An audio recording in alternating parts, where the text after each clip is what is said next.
opposed to slavery.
Come on now, dog. Come on, man.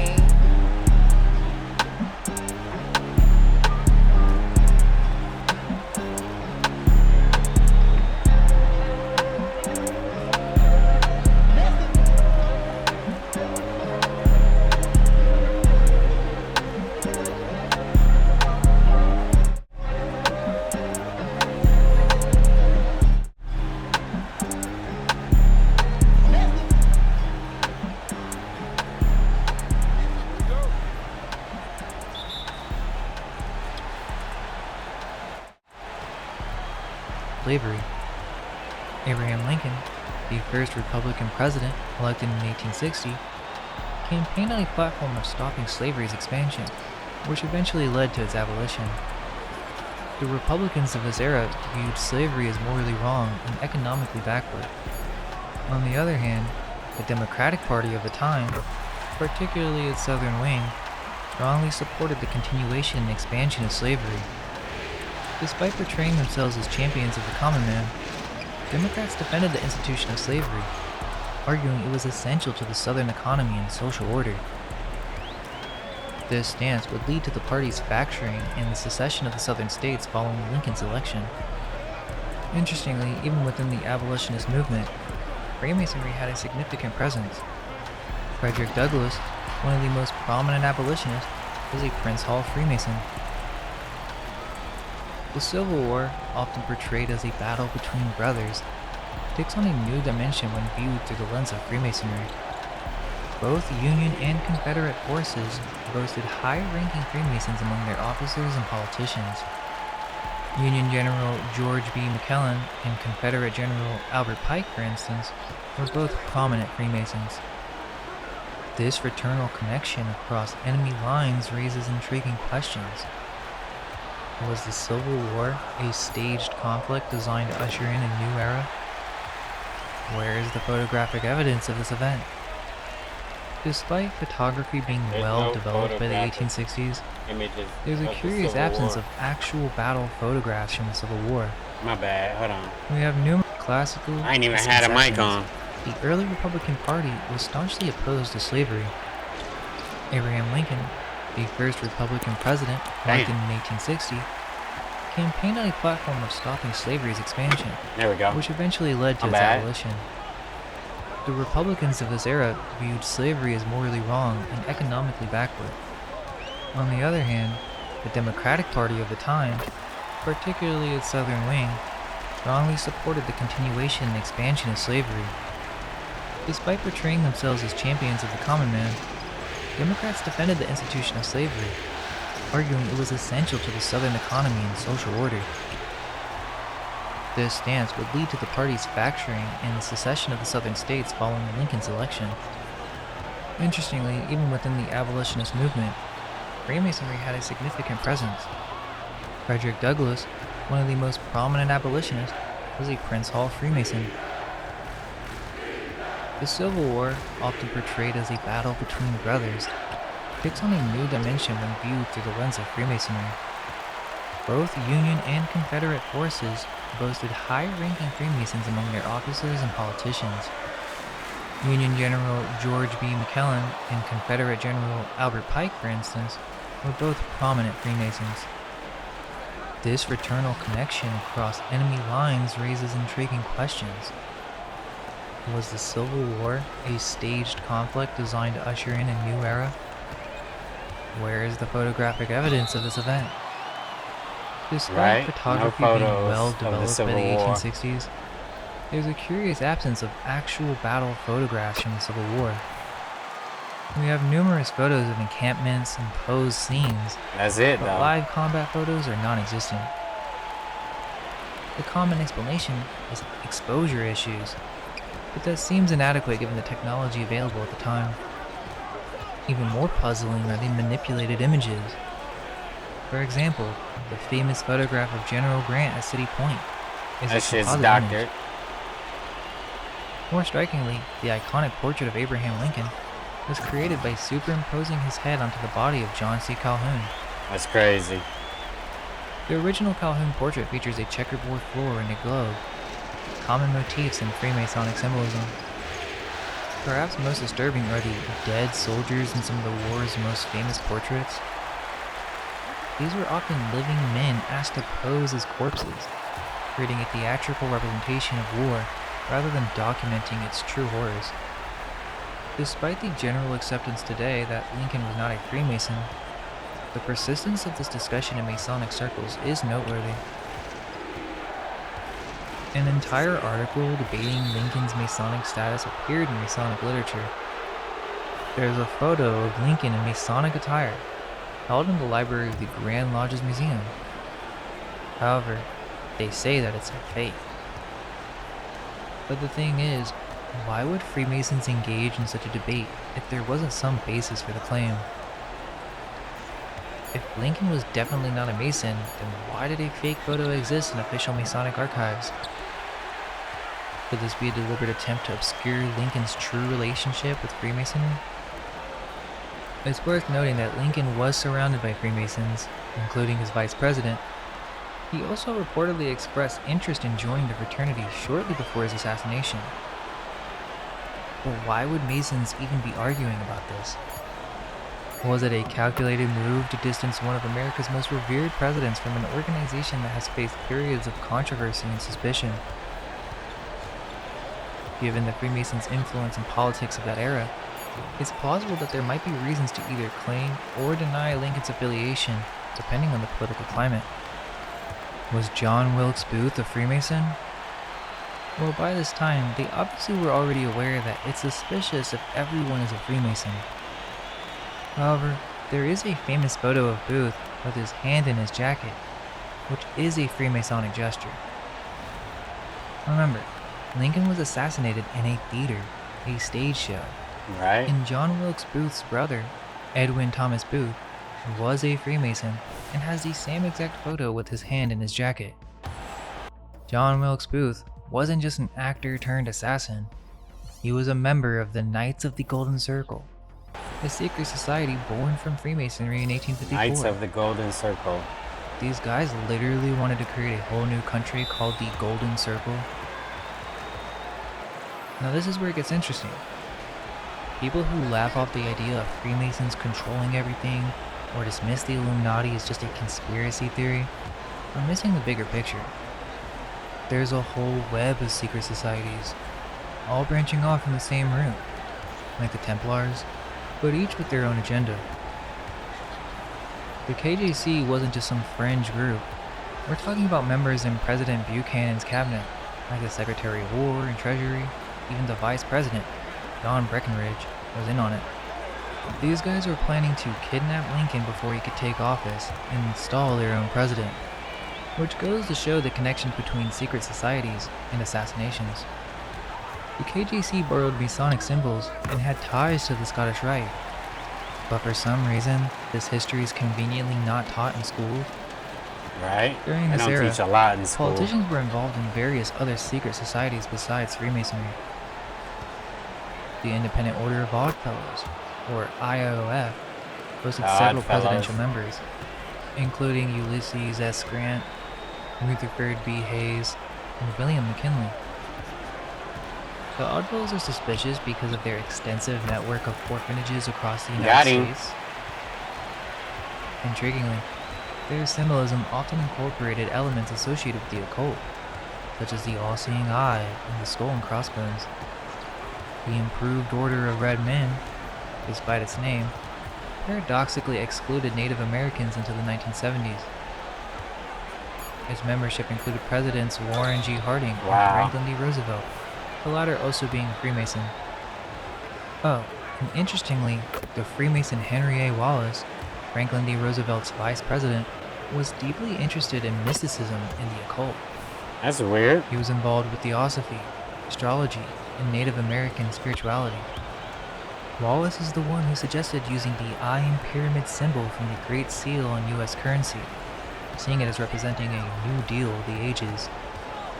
The Knights of Pythias counted William McKinley and William Jennings Bryan among its members. Notably, McKinley held simultaneous memberships in the Oddfellows, Knights of Pythias, and Freemasons, showcasing the overlapping nature of these societies. Dang, good shot. The Order of the Eastern Star, often described as a Masonic adjacent organization for women, The Eastern uses Star, an inverted yeah. pentagram as its symbol, similar to Satanism. Founded by prominent Freemason Rob Morris in 1850, the Eastern Star's influence extended into the highest echelons of American society and politics. Notable members included Eleanor Roosevelt, Clara Barton, founder of the American Red Cross, Bess Truman, Rosa Parks, Edith Wilson, Martha Washington, and Mamie Eisenhower. Is there a reason why so many first ladies and prominent civil rights leaders Hey. were associated with this female We'll take it. Freemasonry? It does seem strange. Eastern Stars. Abraham Lincoln may not be accepted as a Freemason today. However, he did apply for membership in the Tyrian Lodge in Springfield. Intriguingly, there exists a painting of Lincoln titled Writing the Proclamation of Freedom, and in this artwork's background, you can clearly see a Freemasonic square and compass with an all-seeing eye. Why would they include this prominent Masonic symbolism in a painting depicting Lincoln during such a historically significant moment? I mean, that's pretty striking. What are we supposed to think? After the Civil War, the Knights of the Golden Circle didn't simply disappear. Many historians believe they evolved into the Ku Klux Klan. The Ku Klux Klan. This transformation There we carried go. over some of the occult symbolism and ritualistic practices from the KGC, blending them with a racist ideology. The KKK's use of elaborate titles, secret passwords, and initiation rites echoed those of Freemasonry and the KGC.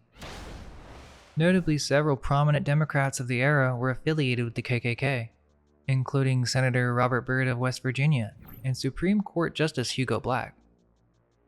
Freemasonry, contrary to some beliefs, never truly died out. Instead, it adapted. In some cases, it became more discreet, while in others, it remained openly influential. By this time, the Freemasons had largely succeeded in shaping public perception of their order.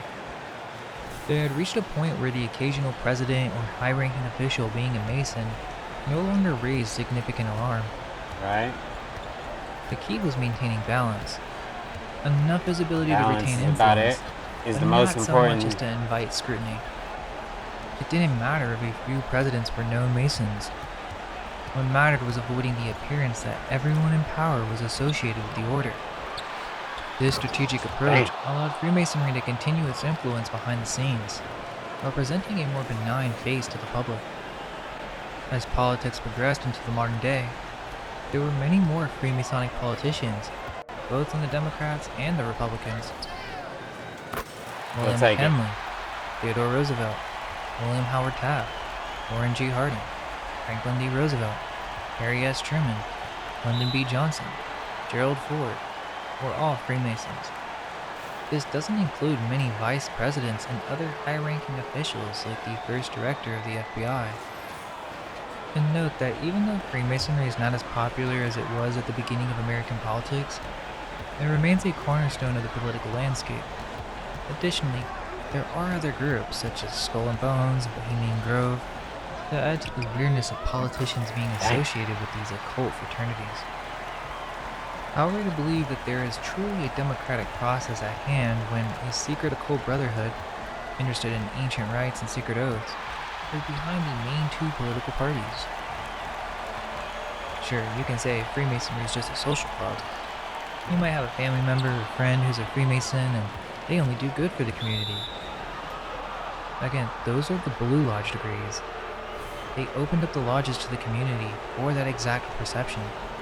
Right? There are higher degrees that are not open to the common man, and whose practices are guarded with the greatest secrecy.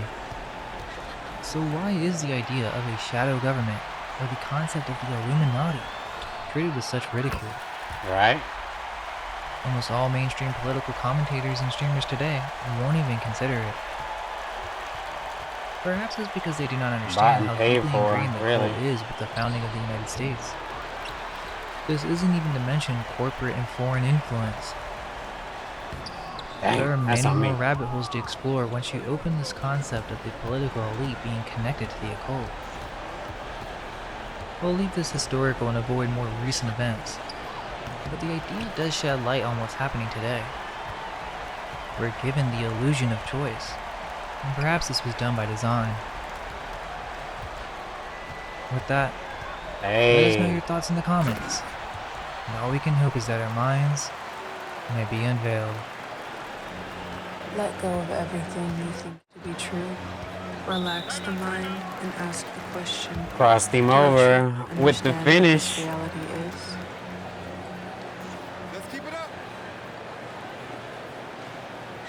Alright, let's get to some, I'm trying to get my 2K shit back again. You know what I'm saying? I used to be pretty good at this shit, so let's go.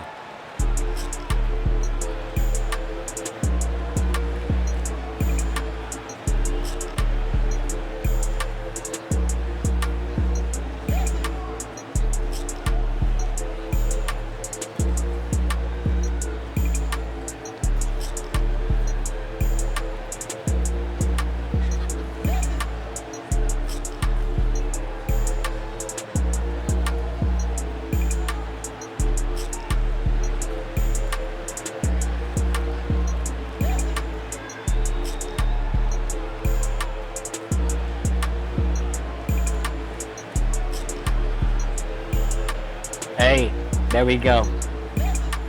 Hey, I'm almost ready. Hold on, give me a second.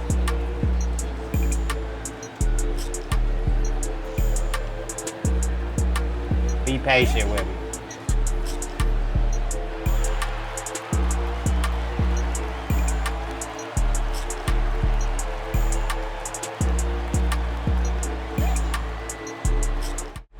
Alright.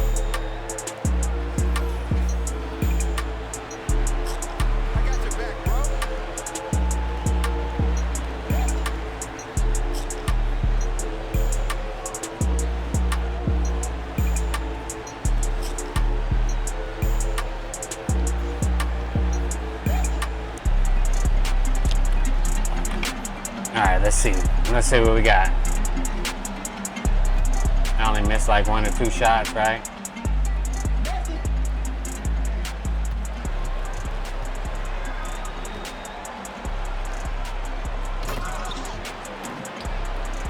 That wasn't my fault.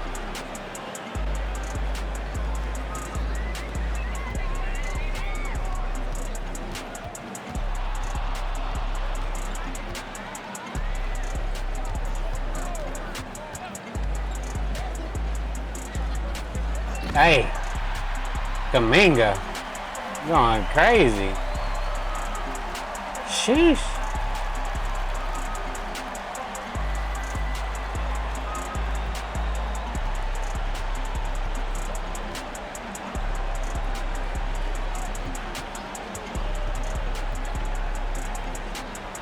You getting cooked. Aiden. DeAndre Aiden is cooking this shit.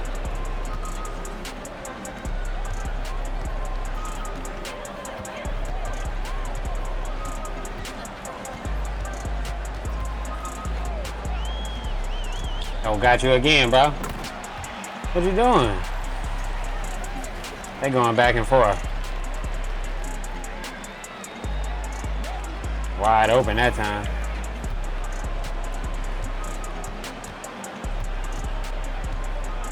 Ooh, okay. Not bad. A little sooner though, Devin Booker. You know what I'm saying?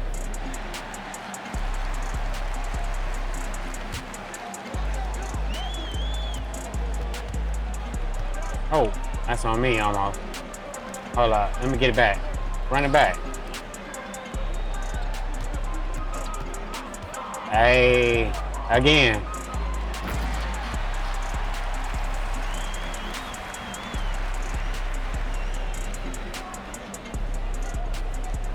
Kaminga, he going crazy.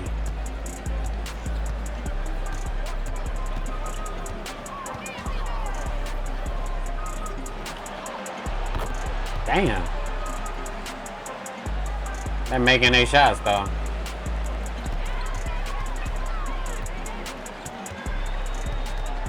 Hey. Oh, again? He don't care, bro. He going up every time.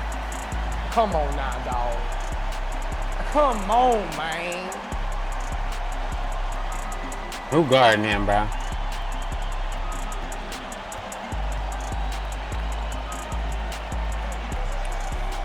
Damn. Whatever. I went the wrong side.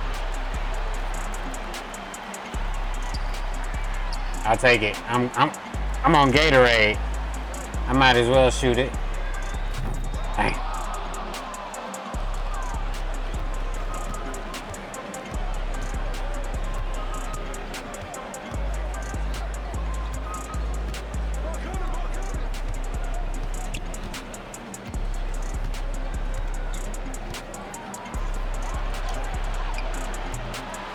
Damn, look at that rebound. That's crazy, bro.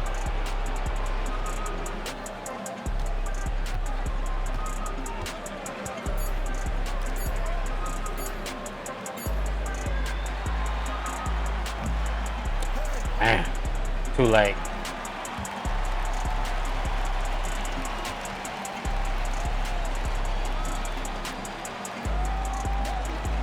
World hit.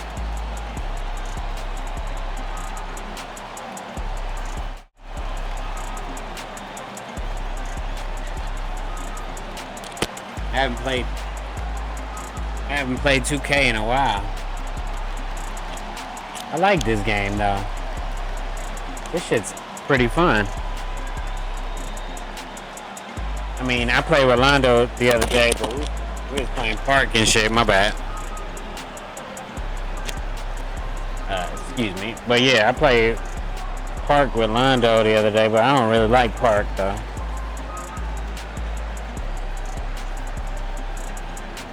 Matter of fact, let me, if I can find a wreck, I might go in there and play with randoms. Fuck it. I gotta, let me see.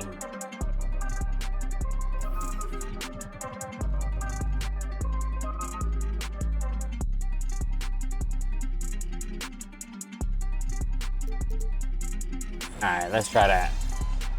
Let's go. Yeah, it's probably a little better. You bring us home, MP? Always, coach. All right, get in there. I forgot. I'm about to say I had to check that because I got my notifications turned off and shit. I missed the 3? That's crazy, bro. Let's go.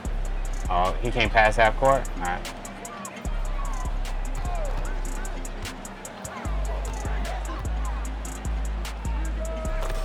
Too easy, bro.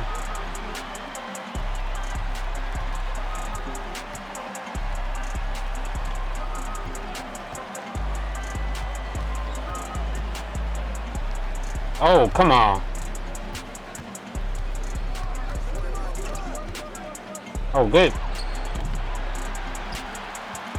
Wasn't good enough, though. Fake pass. A little wiggle, you know what I'm saying? Hey. Right there, bro.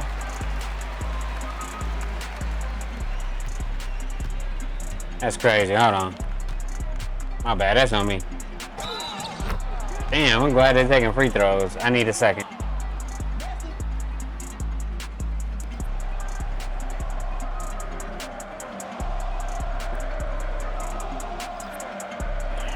Alright.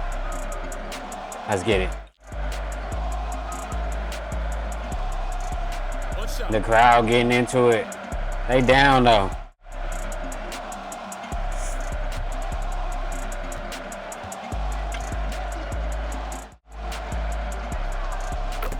I wonder if I could play the USA game. Nah, 2K ain't that good.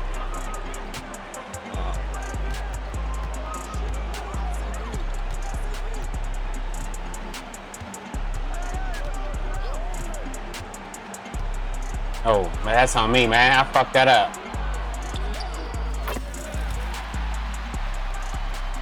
There we go.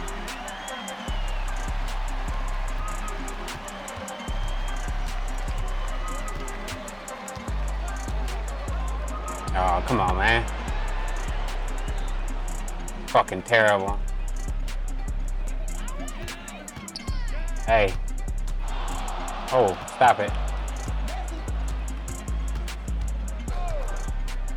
Hey, let me get that.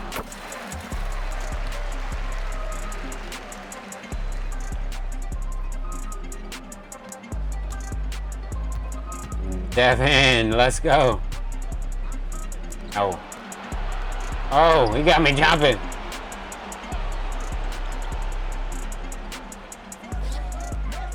They're going to KD.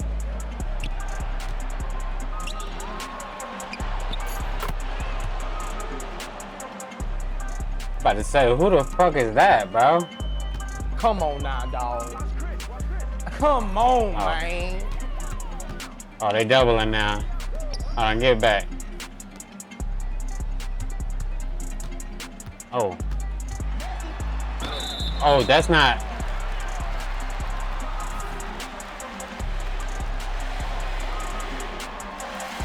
I wasn't even trying. I was trying to get it to Gary Payton Jr.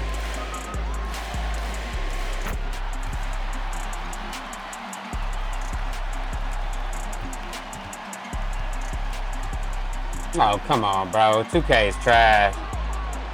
You can't even make contact with the ball, bro. What kind of... This shit.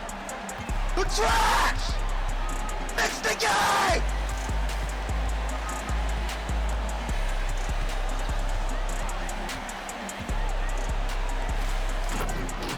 Yeah, I forgot I was doing that, too. Hey.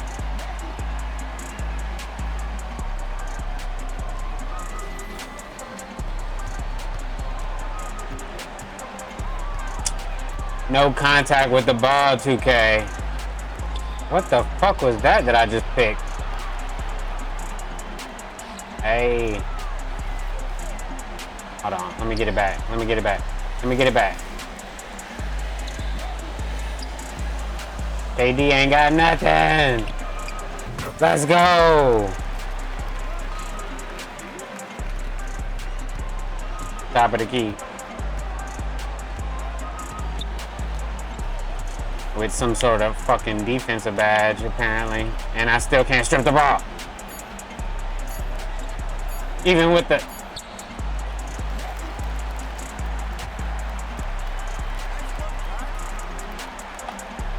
That's crazy. Come on now, dog. Come on, man.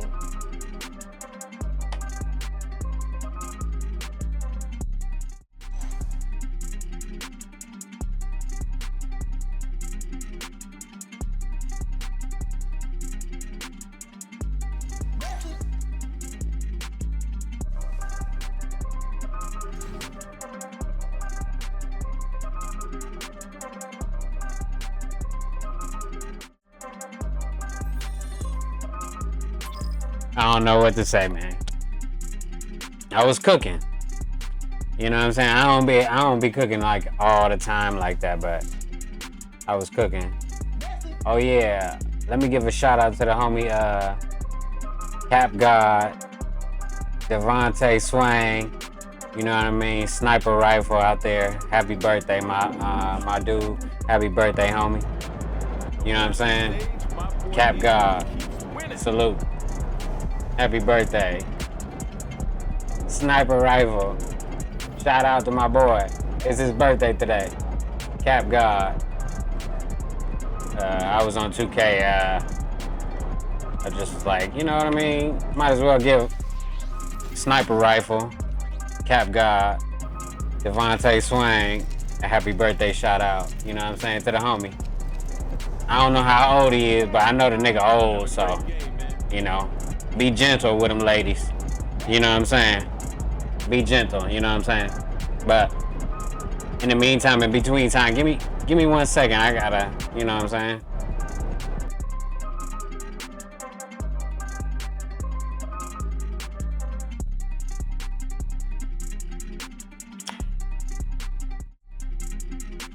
We are almost about ready. Let's get it. This is something that we call a conversation map. Okay. If you imagine, you've seen people create flowcharts in the past, right? Like you do this and it goes to this, it goes to that, and then you have a yes/no situation.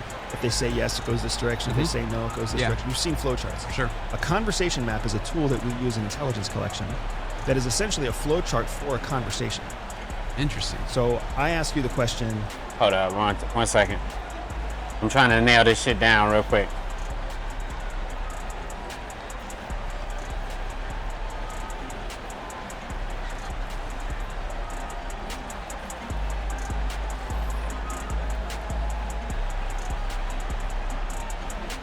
How about that? There we go. Okay. Hey, how's your day going? Good. This is something that we call a conversation map. Okay. If you imagine, you've seen people create flowcharts in the past, right? Like you do this, it goes to this, it goes to that. Have a yes/no situation. If they say yes, it goes this direction. If they say no, it goes this direction. You've seen flowcharts. Sure. A conversation map is a tool that we use in Intelligence Collection that is essentially a flowchart for a conversation. Interesting. So I ask you the question, hey, how's your day going? Good. There's really only two options, right? There's some sort of positive response. It's Good or bad. I'm happy, right? Or there's some sort of negative response. Oh, it sucks. It's horrible. When you actually build a conversation map, you can also like scope out the fact, oh, probably a 70% chance you're going to say it's good, even if it's not good, because culturally you say it's good. Even though 20% it's chance you're going to bad. say it's bad. Well, there's still 10% not accounted for. So then we also have to build out the neutral response. What if you get a neutral response? What if you get a response like, I'm not sure yet, or I'll find out later?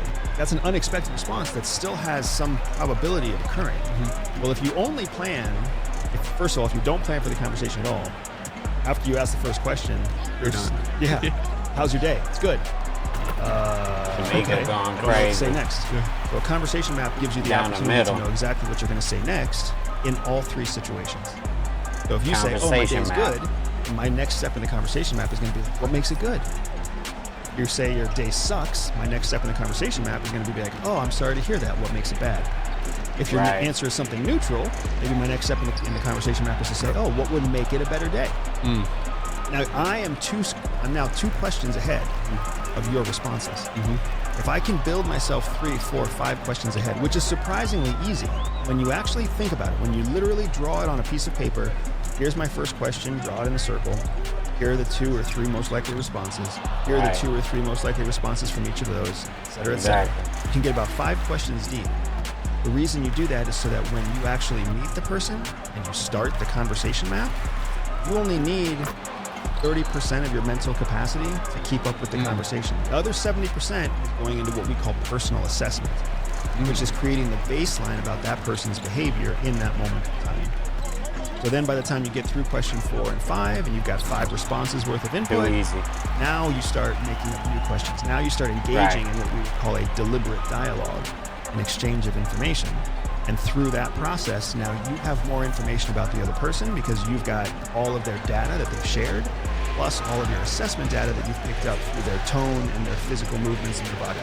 Let's say that we're talking to somebody that we met at a fundraising event. Hold on, This we're is gonna run something it that we back. call a conversation map. Okay. If you imagine, you've seen people create flowcharts in the past, right? Like you do this, it goes to this, it goes to that. Have a yes/no situation. If they say yes, it goes this direction. If they say no, it goes this Yeah. direction. You've seen flowcharts. Sure. A conversation map is a tool that we use in intelligence collection Conversation map. that is essentially a flowchart for a conversation. Interesting. So I ask you the question, hey, how's your day going? Good. There's really only two Yeah. options, right? There's some sort of positive response. It's good, I'm happy, right? Or there's some Right. sort of negative response. Oh, it sucks, it's horrible. When you actually build a conversation map, you can also like scope out the fact, oh, probably a 70% chance you're going to say it's good, even if it's not good, because culturally we say it's good. 20% chance you're going to say it's bad. Well, there's still 10% not accounted for. So then we also have to build out the neutral response. What if you get a neutral? This is something that we call a conversation map. Okay. If you imagine, you've seen people create flowcharts in the past, right? Like you do this and it goes to this, it goes to that. Have a yes/no Delete. situation. Let's go. If they say yes, it goes this direction. If they say no, it goes this Yeah. direction. You've seen flowcharts. Sure. A conversation map is a tool that we use in intelligence collection that is essentially a flowchart for a conversation. Interesting. So I ask you the question, hey, how's your day going? Good. There's really only two good. options, right? There's Wow. some sort of positive response. It's good, I'm happy, right? Or there's some sort of negative response. Oh, it sucks, it's horrible. When you actually build a conversation map, you can also like scope out the fact, oh, probably a 70% chance you're going to say it's good, even if it's not good, because culturally we say it's good. 20% chance you're going to say it's bad. Well, there's still 10% not accounted for. So then we also have to build out the neutral response. Right.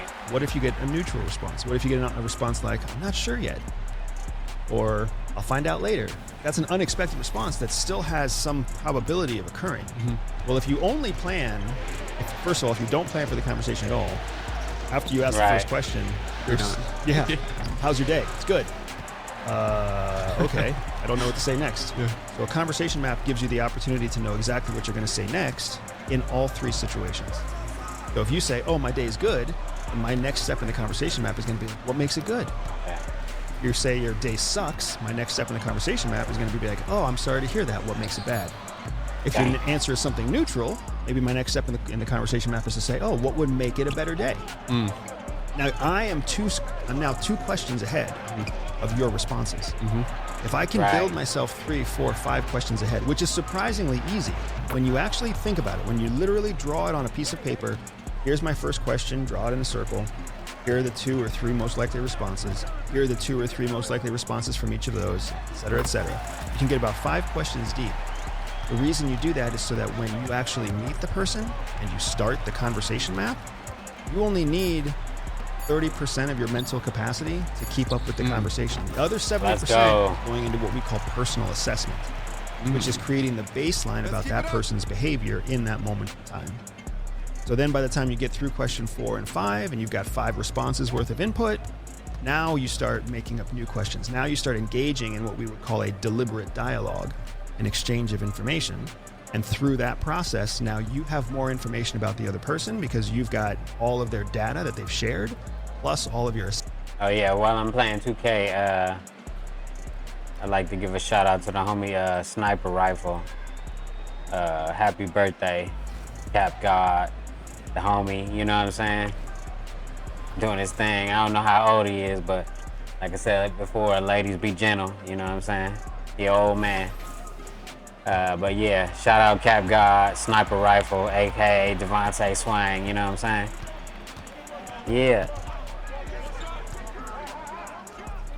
Assessment data that you've picked up through their tone and their physical movements in their body language. Let's say that we're talking to somebody that we met at a fundraising event, and we went to that fundraising event specifically so we could network with business leaders and community leaders. Okay. All right, so you already know going into that room what time of day it is. It's probably nighttime. You know that they're going to have hors d'oeuvres and a meal. You know everyone's going to be there for probably 2.5 to 3 hours because it's a fundraiser. There's going to be speakers on stage. There's going to be music. There's going to be tables. There's going to be all this stuff. Everybody's dressed in suits, ties, or something that they think looks like relatively formal wear, fashionable formal wear. So that's the scenario. Damn. Okay. Let's build the first 5 questions. All right. The first question is very likely going to be either hello or something about an introduction, because that's why everybody's there. So your first question might actually be, hi, my name's Andy, or hi, my name's Adam, right? Hi, my name's Andy. Good defense. I am with Everyday Spy. You know, what are you doing here? You have no idea who the person is, right? But you do know that in this room, you're going to have to talk to people, and people are there to talk to people. So you know that you can get away with a conversation starter that's something as simple as, my name's Andy. What's your name? So one response is they're going to say their name. What's another response? Right. You say, who are you? Yeah. So Yeah. my name's Andy. I'm with Everyday Spy. I'm the host of the party. Like a category way of explaining themselves. So this is why a conversation map is so powerful, right? We all assume that they're going to answer a question.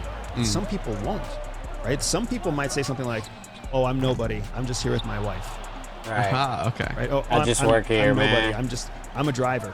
Oh, you don't. I'm not anybody important, man. I'm just the waiter, right? Oh, I'm part of the sound team, right? You might get a response like that, so you have to have a planned response for that, right? So you've got the peer response essentially. Oh, I'm Brett. I'm a YouTuber. Oh, cool. Now we're past the first question. Then you've got the person that's like, oh, you don't want to talk to me, man. I'm nobody. I'm just Joe's driver. You have to have a plan for that kind of response too. And then you also have to have the response for somebody who's being like unexpected, snarky, somebody who's being funny. I don't know how many comedians you know. A lot of times they will turn a situation on their head just to freak you out, right? So they'll be like, none of your business. What's your name? You've got to have at least those 3 responses planned for. Otherwise, you're going to get wigged out. But you're choosing these based on the social situation. And since that's a networking event, And the probability. that would be okay. Huh. Social So it's most situation probable and in a probability. networking event that people are going to be cooperative. That's interesting. It's also possible at a networking Right. event that you'll talk to somebody who's part of the event staff or part of the secondary staff. It's also possible that you'll talk to somebody who's trying to be countercultural because that is their tool for networking. So you have to, and there's 5 or 7 or 12 other circumstances that might happen too, but let's be ready for those 3. I don't think you have to be ready for the person who doesn't speak English. 'Cause that person might be there too. I don't think you have to be ready for the Right. person who's got a stomach ache. That person might be there too, right? Those are all lower probabilities. It's not worth planning for that outcome. But now we're only one question deep into this, right? Who are you? Now we find out their name. So now what's your next question? So if you find out that if you plan for a positive peer response, hi, my name's Andy, or my name's Brett, or my name's John, or my name's Jake, or Adam, or whatever else. Hi, that's my name. Okay, what's our next question for that person? But also, what's our next question for the person who says I'm nobody? And what's our next question for the person who says, I don't think... You got to be ready, essentially. You got to be ready. You got to be prepared. Networking, socializing.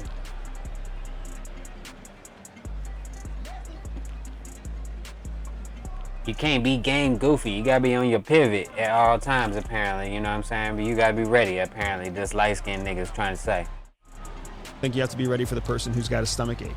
That person might be there too, right? Those are all lower probabilities. It's not worth planning for that outcome. But now we're only one question deep into this, right? Who are you? Now we find out their name. So now what's your next question? So if you find out that somebody's, if you plan for a positive peer response, hi, my name's Andy, or my name's Brett, or my name's John, or my name's Jake, or Adam, or whatever else. Hi, that's my name. Okay, what's our next question for that person? But also, what's our next question for the person who says I'm nobody? And what's our next question for the person who says, aren't you being nosy? Who are you?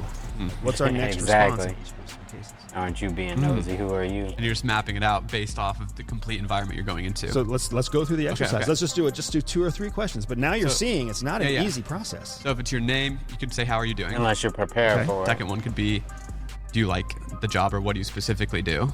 Get interested in them.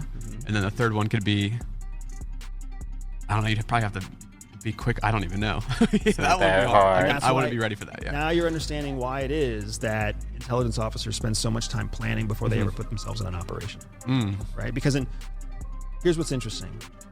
All three of those Preparation is potential key. outcomes from the first question. I'm Andy. Who are you? All three outcomes could be people of interest, Gotcha. right? What if it's the Right. driver It's supposed to be. of, like we're in Phoenix Putin. right now. What if it's the driver of the governor of Phoenix? Now you are one step removed from the governor of Phoenix. Exactly. What if it's the driver to the CEO of Boeing Aerospace? Now you're one step removed from the CEO of Boeing Aerospace. Like these are important people. That's what you gotta They may not think they're understand. important. They might think they're just a waiter or a driver or a gardener or whatever else. Their but access.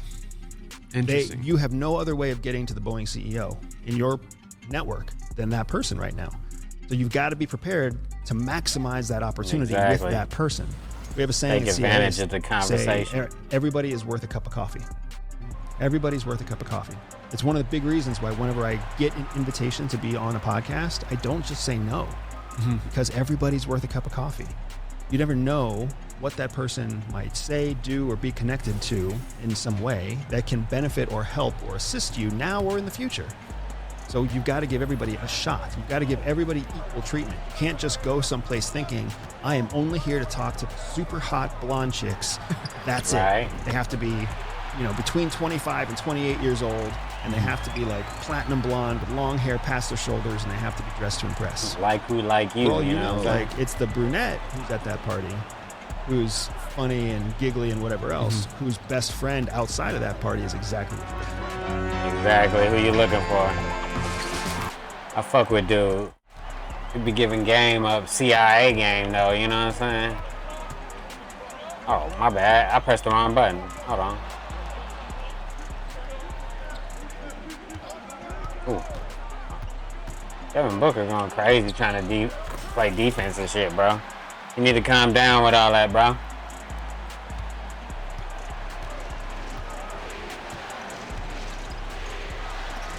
I'll really make it look easy on his motherfucking ass, but I'm chilling right now. I'm trying to learn some game from my CIA partner, you know what I'm saying? Oh, okay. I went to the double team. I was about to say he should have made that. Oh, I'm making this, boy. Stop playing. Well, we just getting ready for 2K25. You know what I'm saying? Never know what 2K25, if I actually am gonna play it or not, I don't know. We'll see. Ooh, get that shit out of here, but we're gonna give it a chance though, I think. Why not?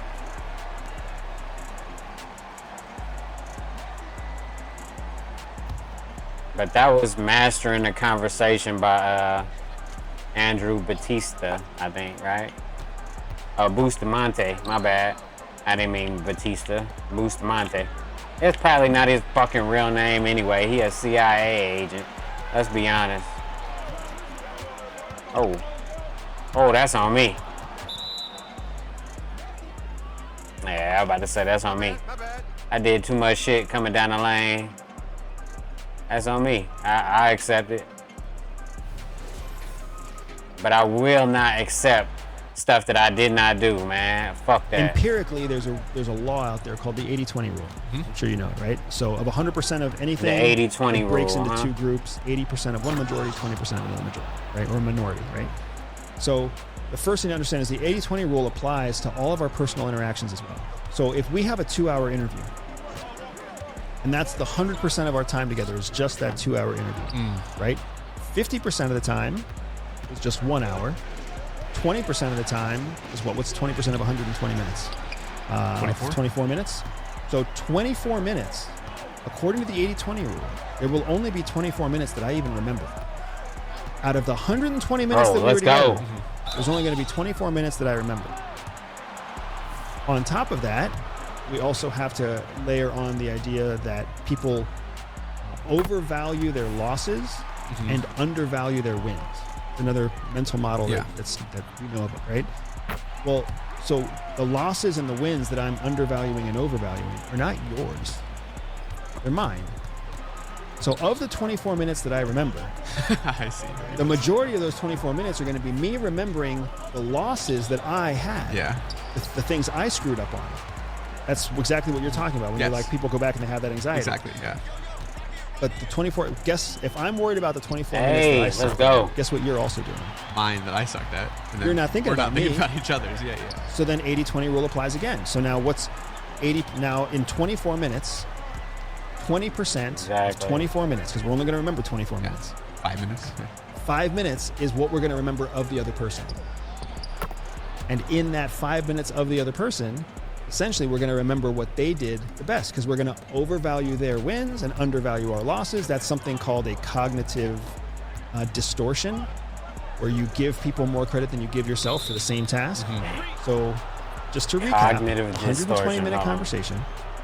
Both of us are only 20% of 24 minutes, because we're only Give going me to remember game, 24 bro. minutes. Hold on. 5 minutes. Yeah. 5 minutes is what we're going to remember of the other person. Hold on, bro. Let's rewind it real quick. And in that 5 minutes of the other person, essentially we're going to remember what you're talking about. When Yes. you're like, people go back and they have that Hopefully you're anxiety. picking up what we putting down, you But know the what 24, I'm saying? guess, if I'm worried about the 24 minutes that I sucked at, guess what you're also doing? Mine that 120 minutes that we were together, there's only going to be 24 minutes that I remember.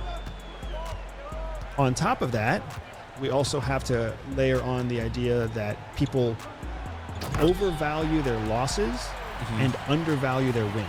Another mental Right. model Yeah. that you know about, right? Well, so 120 minutes that we were together, there's only going to be 24 minutes that I remember.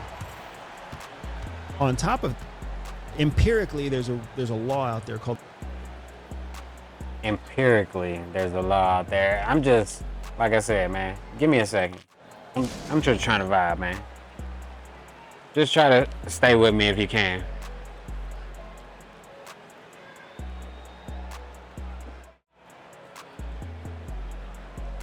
I'm just trying to, you know what I'm saying?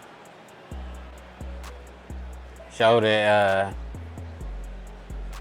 the best thing to do is to be forgetful sometimes. Or forgettable. Yeah, there we go. I don't know, I forgot. My bad.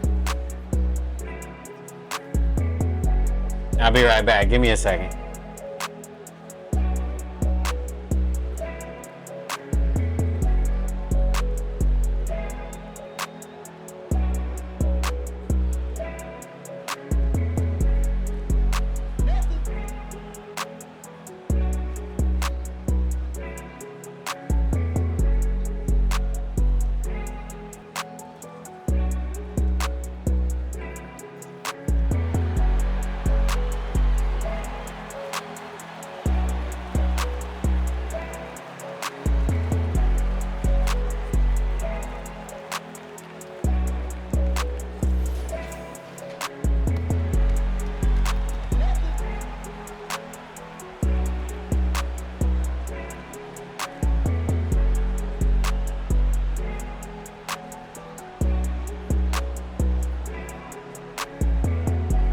Just in time, the game is back on. I almost missed that shit, man. But let's get back to the video though. I want y'all to hear this shit, man. I mean, even if ain't nobody fucking watching this video, man, I want y'all to hear this empirically, shit. there's a law out there called the 80-20 rule. I'm sure you know, right? So of 100% of anything, it breaks into two groups: 80% of one majority, 20% of another majority, right? Or minority, right? So the first thing to understand is the 80-20 rule applies to all of our personal interactions as well. So if we have a 2-hour interview, and that's the 100% of our time together is just that 2-hour interview, right? 50% of the time is just 1 hour. 20% of the time is what's 20% of 120 minutes? 24? 24 minutes. So 24 minutes, according to the 80-20 rule, there will only be 24 minutes that I even remember. Out of the Right. 120 minutes that we were together, there's only going to be 24 minutes that I remember. On top of that, we also have to layer on the idea that people overvalue their losses and undervalue their wins. Another mental model Yeah. that you know about, right? Well, so the losses and the wins that I'm undervaluing and overvaluing are not yours. They're mine. So of the 24 minutes that I remember, I see. Right? the majority of those 24 minutes are going to be me remembering the losses about that I myself. had. Yeah. The things I screwed up on. That's exactly what you're talking about when Yes. you're like, people go back and they have that anxiety. Exactly. Yeah. But the 24, guess if I'm worried about the 24 minutes that I sucked at, guess what you're also doing? Mine that I sucked at. Exactly. You're not thinking about It's me, almost each like other's, yeah, yeah. So then conversational 80-20 rule buyer's applies again. remorse. So now what's 80, now in 24 minutes, 20% of 24 minutes, because we're only going to remember 24 minutes. 5 minutes. Yeah. 5 minutes is what we're going to remember of the other person. And in that 5 minutes of the other person, essentially we're going to remember what they did the best, because we're going to overvalue their wins and undervalue our losses. That's something called a cognitive distortion, where you give people more credit than you give yourself for the same task. Cognitive So, distortion. just to recap, 120-minute conversation. Both of us are only really going to remember 24 minutes. And if of that 24 We're minutes, thinking of ourselves. we're bashing ourselves Yeah. for 19 of those minutes, and for 5 of those minutes we're remembering the what highlights of you what the other actually person said. did. Once you understand that, then you start to realize that every single dipshit that you meet out there, every single one of them, they're only remembering 20% of their last conversation with you, and by default they're most likely going to remember The good the part. best parts, meaning the most emotionally charged moments. It's like the saying that Right. people remember how you made them feel, not what they say. That kind of That's the, exactly right. what that's encompassing. So that doesn't mean that everybody remembers, because we all have plenty of situations where we remember people negatively. But that's because in that 5 minutes that we remember them, the most impactful thing they did was made us feel bad. Right. You've made me feel good a number of times today. I needed that. Thank you. So the 5 minutes that I'm really going to remember of this conversation, until I watch the interview later, the 5 minutes are going to be, you know, Brett laughed at this and he was kind about that, and he was friendly about this, and that guy made me feel good, and I'll go back on his podcast. Right? That's how it's going to work. And the same thing is going to happen if you apply this framework to yourself. Yeah. When you leave, you're going to be like, oh, the 5 minutes I remember about Andy are he was this and he was that and he was this. And hopefully those are all good things, because the final framework for CIA is always to leave people with a positive taste in their mouth. Always. Because Okay. if somebody remembers you That's good to positively, know. you have 2 benefits. One, they're They not going to forget you remember you very easy. long. Yeah. We don't value our wins. We overvalue our losses, right? So if you have a positive experience with somebody, they're going to forget you faster.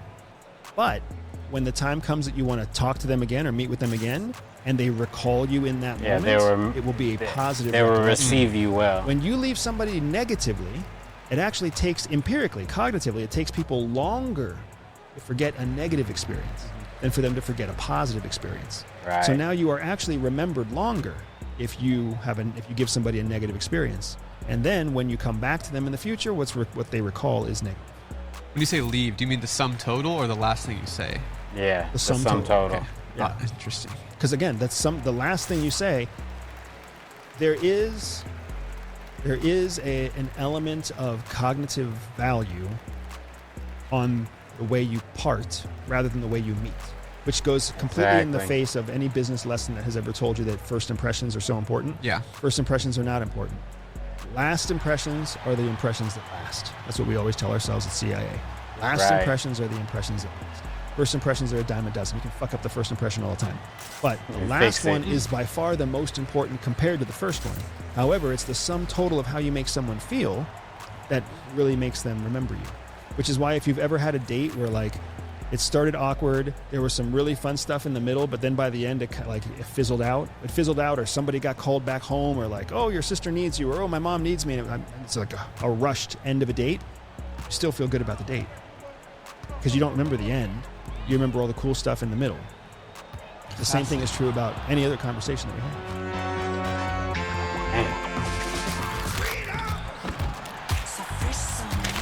Threw that lob up to the top. Kaminga going crazy, bro. It went off the backboard. Hold up, bro. I wasn't even trying to do all that, but goddamn, man.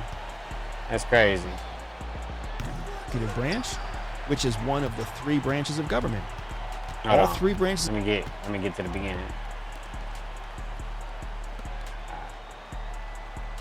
CIA falls under the executive branch, which is one of the 3 branches of government. All 3 branches of government operate according to checks and balances.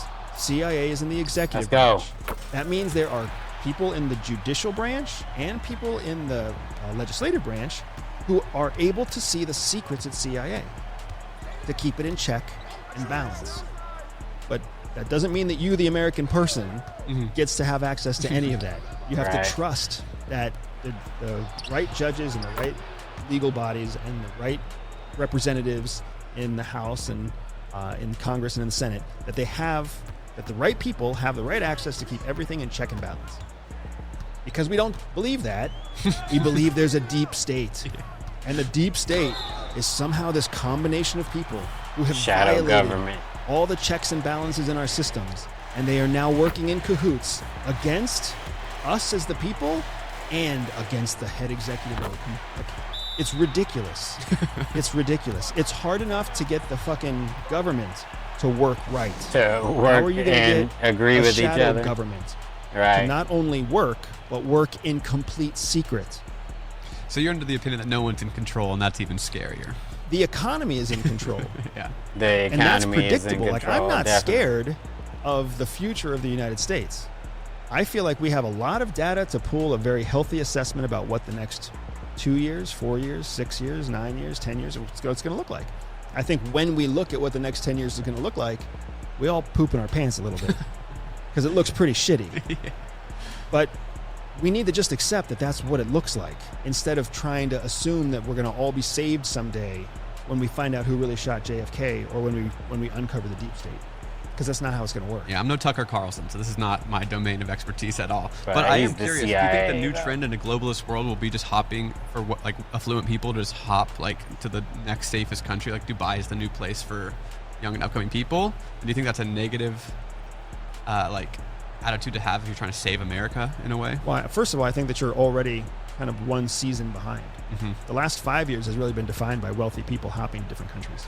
So that's probably going to be, instead of trying to bunker down to save your, just the wealthy people just go to the one place. It seems like they make. Well, the most. they're already doing that, is what I'm They've saying. been Have they been doing doing that. that for 50 years, I assume. Yeah. They've been doing that for like the last 10. 10. Yeah. I Mm. mean, there's wealthy people either already have property abroad, or, and this is wealthy people anywhere in the world, they either already have property abroad, or they have investments abroad that can be liquidated into property, Exactly. or they have some kind of service that will evacuate them abroad in the event that they need to. That's generally how it works, right? And then it's everybody else who doesn't have affluence, who's kind of stuck wherever they are doing whatever they do. And you mentioned the trend in a globalized world. I think the real trend is that as we move forward, we're going to become less globalized. Because globalization, COVID highlighted the weaknesses of globalization. Because Right. remember, when COVID struck, Everybody was it fucked. was identified in China first. And then China shut down. And when China shut down, the secondary effect all over the world was significant. Shipping, manufacturing, production, plastics, all telecommunication, tons of things started shutting down all over the world because China shut down. China was feeding everybody, bro. They was the plug, essentially.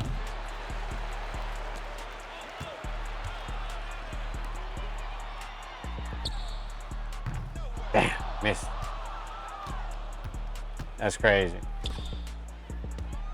Oh, is it this Everybody one? makes fun of car salesmen, right? Car salesmen. But in reality, people want to buy cars. Like, nobody walks into a car dealership not fucking wanting to buy a 100%, car. yeah.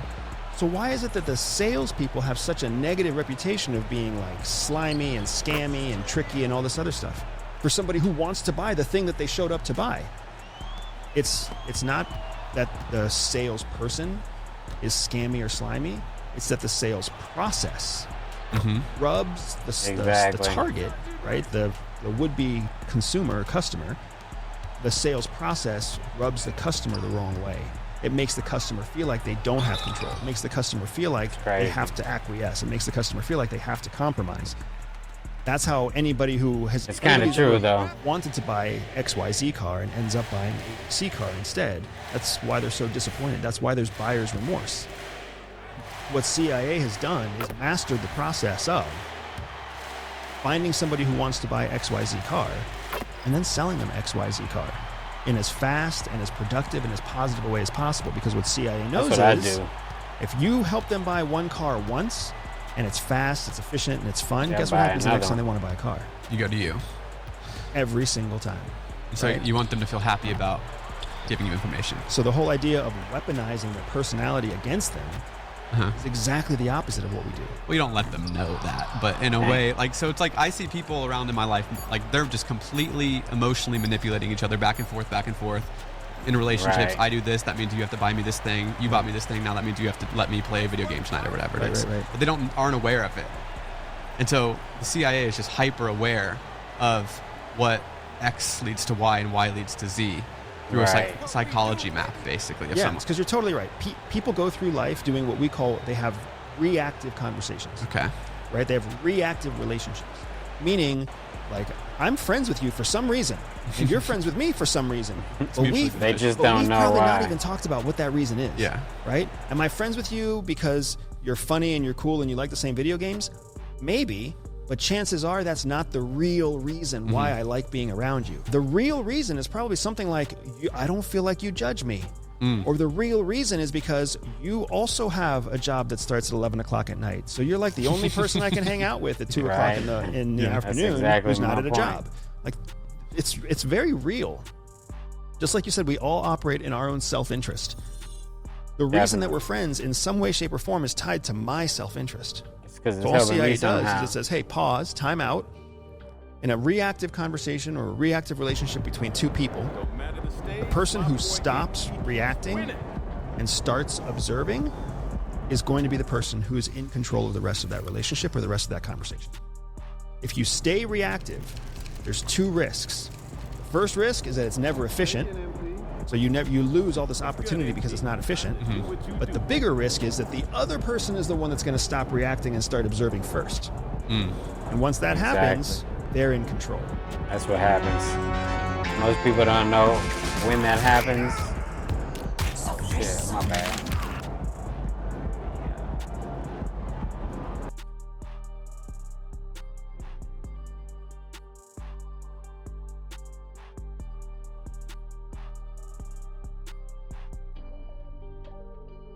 Actually, I was gonna mix it up a little bit. Shit. Just to keep it, you know what I'm saying?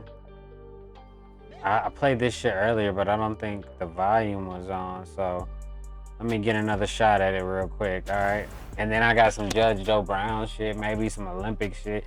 I don't know, man, you know what I'm saying? I'm just doing my thing, but give me a second real quick, you know what I'm saying?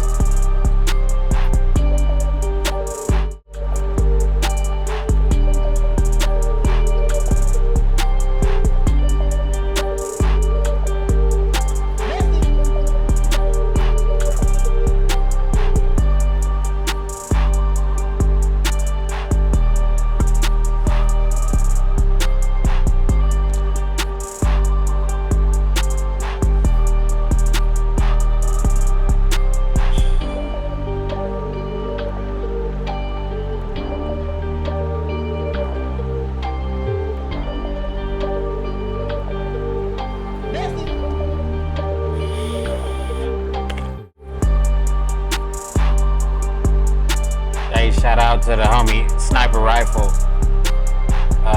aka Cap God, aka Devontae Swang. Happy birthday, homie. 2K25 coming out, bro. Let's get it. Hey.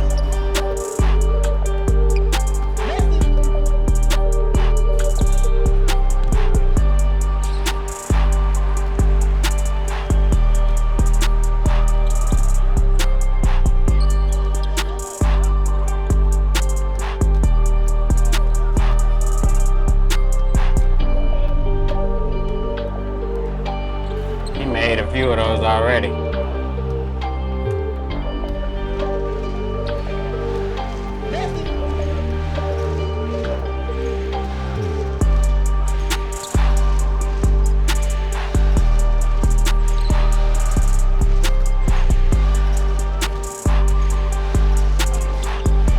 Oh, about to get my Jordan on real quick. Jeez. They said that's a bad shot, but if it would have went in.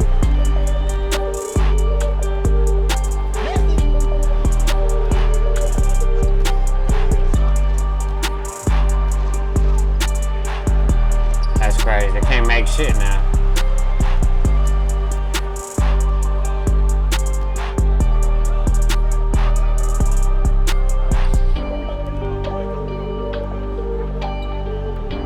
I'm cold. They're going crazy. They're up by 5. I gotta hold on. Me. Get my shit together. I got something easy. Hold on.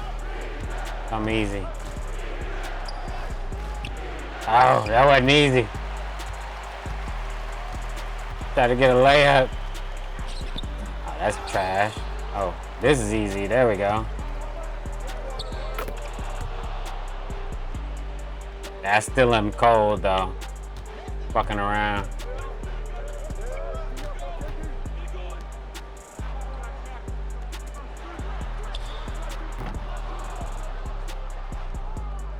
Let me go to the rim though, for real. Nope.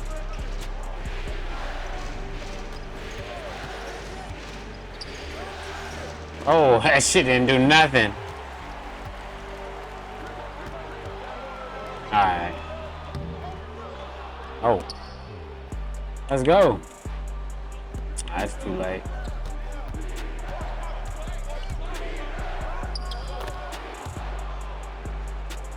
In the lane though.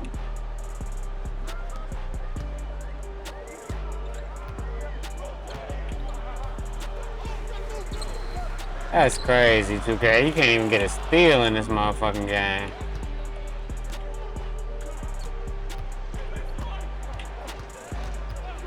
Ooh.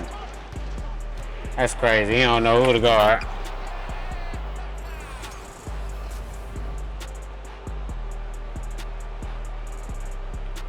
He looked like he wanted to guard us both, but you know, that shit wasn't gonna work. Alright, let's get back to the videos and shit.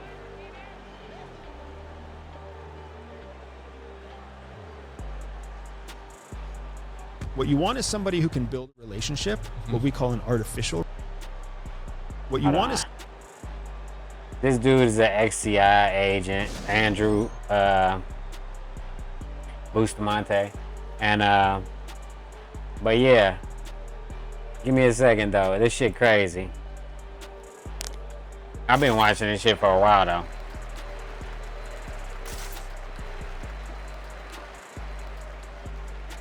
But let me see what you think about it. What you want is somebody who can build a relationship. What you want is somebody who can build a relationship, what we call an artificial relationship. You want somebody who can build an artificial relationship very quickly. Somebody who puts the other, like an officer who can put their target at ease, give their target confidence, comfort. Is that the order? Or is this like a... No. Just they need me to sign up, these are bro. The building blocks of what it takes to He's build like, a is that the relationship, order? according to our artificial relationship. I got idea. you. If you are going for high empathetic people at the CIA and you're going for an artificial relationship, like I don't see how that clashes. So how do they train you to be less empathetic? They don't train you to be less empathetic. So they want you to be a high EQ, high empathy person and then go have an intentionally an artificial relationship with someone. Correct. Yes. And here's how do you cope with that at night? Like, here's why it works. Most highly empathetic person, like most people who are highly empathetic, don't like other people. Yeah. I get it. So how hard is it to artificially manipulate people when you already don't like them? Exactly. Okay, interesting. Yes, you see, it goes against what you would naturally think. You would think that someone of high empathy is like vulnerable to being in meaningful relationships. They're not. Yeah. People who are highly empathetic actually dislike most people, but feel some sort of obligation to force themselves to be in relationships, oftentimes where they themselves are the ones who sacrifice the most. Interesting. Because they fall under a societal expectation. And society's expectation is you must have a best friend, you must love your mother, you must love your father, you must do this, you must obey your boss. There's the shoulds. The expectation that's put on us by society. Well, guess what society was built for? Dumb shits. Society was built for the average of the average of the average. Yeah. Somebody who's not very intelligent, who's not very motivated, who's not very talented, who's not very empathetic. Society was built for stupid fucks. Because that's what it takes to keep a government Inclusion. alive. It takes a whole Right. army of stupid fucks paying taxes and doing a job they hate day in and day out all the time for the promise that one day they'll be able to retire. If you don't have that, you have fucking anarchy. So what CIA does is it reaches into the society of dumb fucks and it puts out society of dumb out fucks. tests to find highly empathetic, highly anxious people who are all suffering in the dumb fuckery of normal life. And then it says, hey, Brett, hey, Andy, hey, my wife's name is Jihi, hey, Jihi, we may have something that you guys are interested in. Would you like to come for an interview? And then during that Right. interview, That's they'll what I ask you a need. few questions to basically confirm that you are not the same level of dumb fuck as everybody else. I You're a need the different interview. kind of broken, right? And then they'll put you through a psychological evaluation. And then after you've passed all of their batteries, then they will look at you and they'll be like, let me tell you the truth. Truth is, society has been conditioned to be a bunch of dumb fucks. And we need Already. that. Because without the dumb fucks, we don't have a tax base. We don't have a predictable population that we know is going Yeah. to show up at 60% turnout rate to vote for the president every 4 years.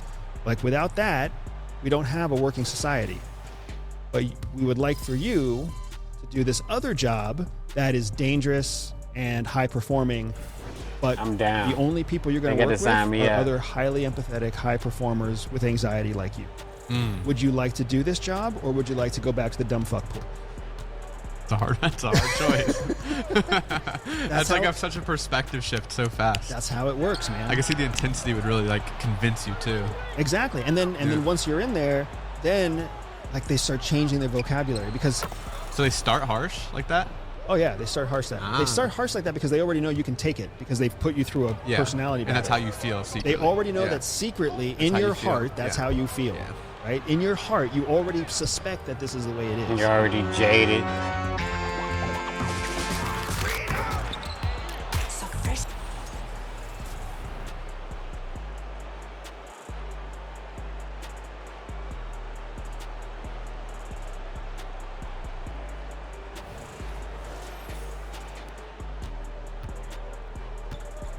Hold on. Let me Are you ready to take our knowledge? give me a second though before I show y'all this shit. I mean, y'all don't give a fuck no way. Y'all happy with the motherfucking processed food y'all eating.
bad. I had some extenuating circumstances that took a little bit longer than I expected.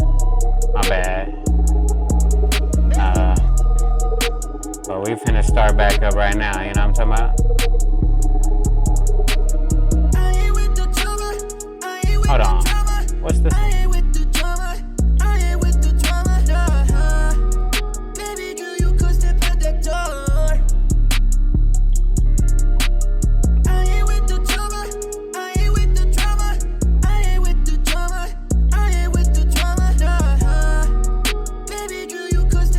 Bitcoin is a practical. Hold on. Let me play this shit one more time.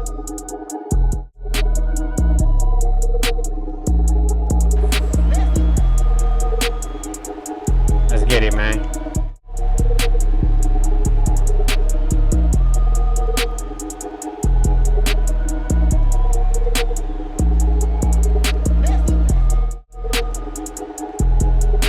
We got a whole nother half. I think I'm gonna give Battlefield one more shot.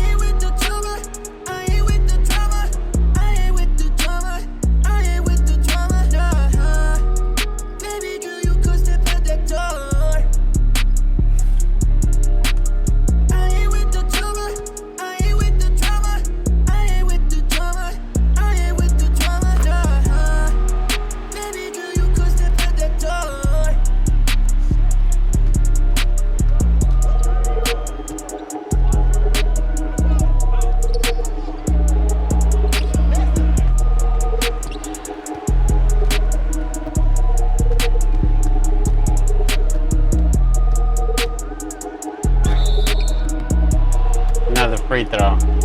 Sheesh.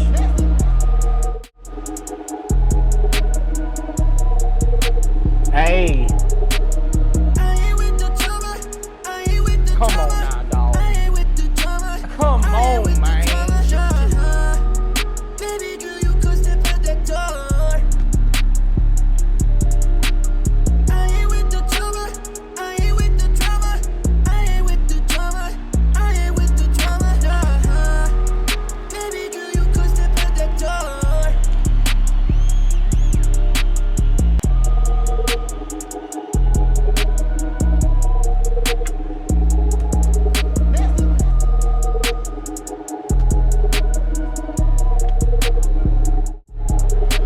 Yeah. Hey.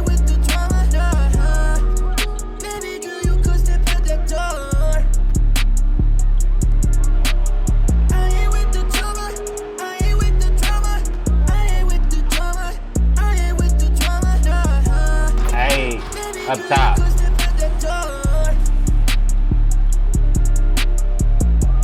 Booker can't guard him. He ain't even trying.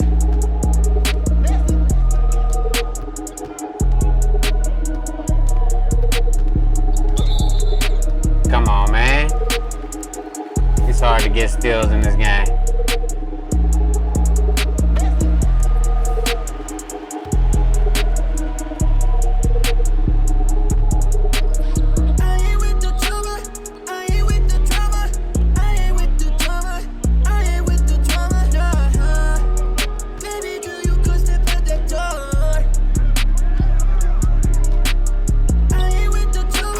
Hey.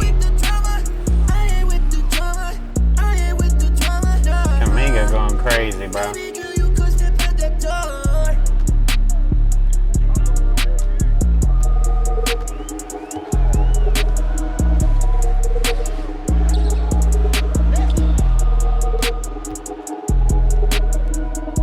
Let's go. That's close. Am I gonna make it? Yeah.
Bitcoin is a practical tool. Mm-hmm. Bitcoin is a practical tool. Shitbirds use it. Bad guys use it all over the world. And you have to understand that that's how the federal government sees it. So because Bitcoin is used to fund terrorist operations, human trafficking operations, weapons smuggling operations, I mean, Bitcoin people love to look past this, but the truth is all of the initial use cases for Bitcoin were all nefarious. When all of your primary use cases were nefarious, you're not, I mean, that's what CIA believes. That's what the federal government believes. It's a nefarious tool. Do we still use it? Hell yes. Of course. Because if you need to get a nefarious actor on your side, do you want to use real US dollars? No. They want to won't. use fake money. Unregulated Right. It's cryptocurrencies Digital gold. that are basically only as valuable as the speculation around them. That's not something that federal governments rely on. It seems like there's a non-emotional relationship to it. Like they can acknowledge that what it's being used for, and then use it for that. If that justify the means for whatever they're trying to achieve. It's not but- the ends justify the means. It's economics, right? Yeah. Think about it. So let's say you're CIA and you have a $1 trillion budget. Okay. When you take down this drug smuggler, you arrest them, send them to Guantanamo Bay, and you seize all their assets. Well, part of the assets you just seized are $15 million in cryptocurrency through Bitcoin.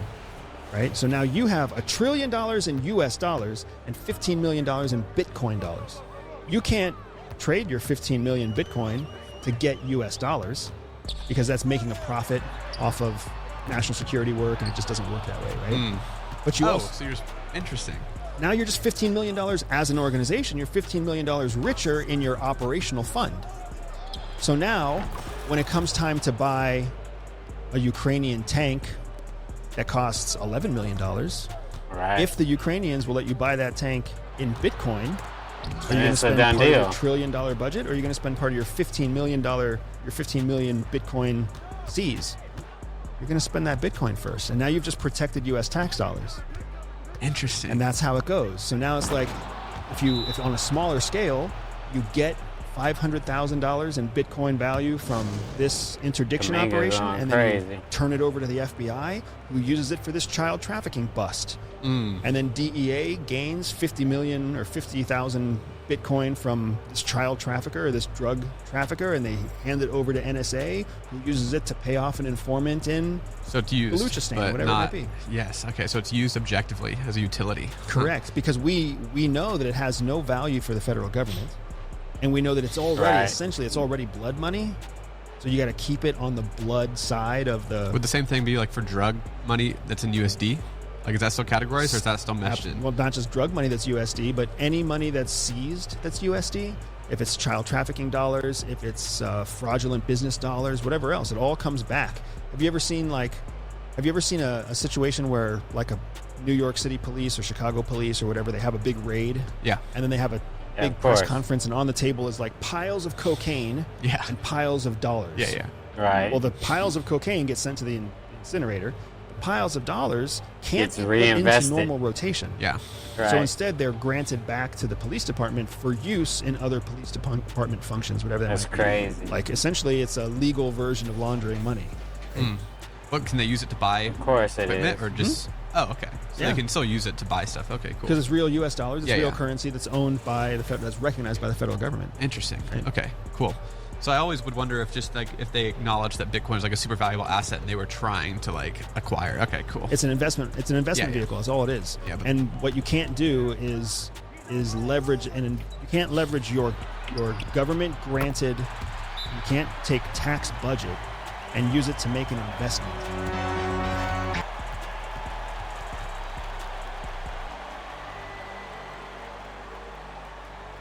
When I left CIA, I didn't really know what I was going to do. I left for family reasons Yeah. because I had my first child.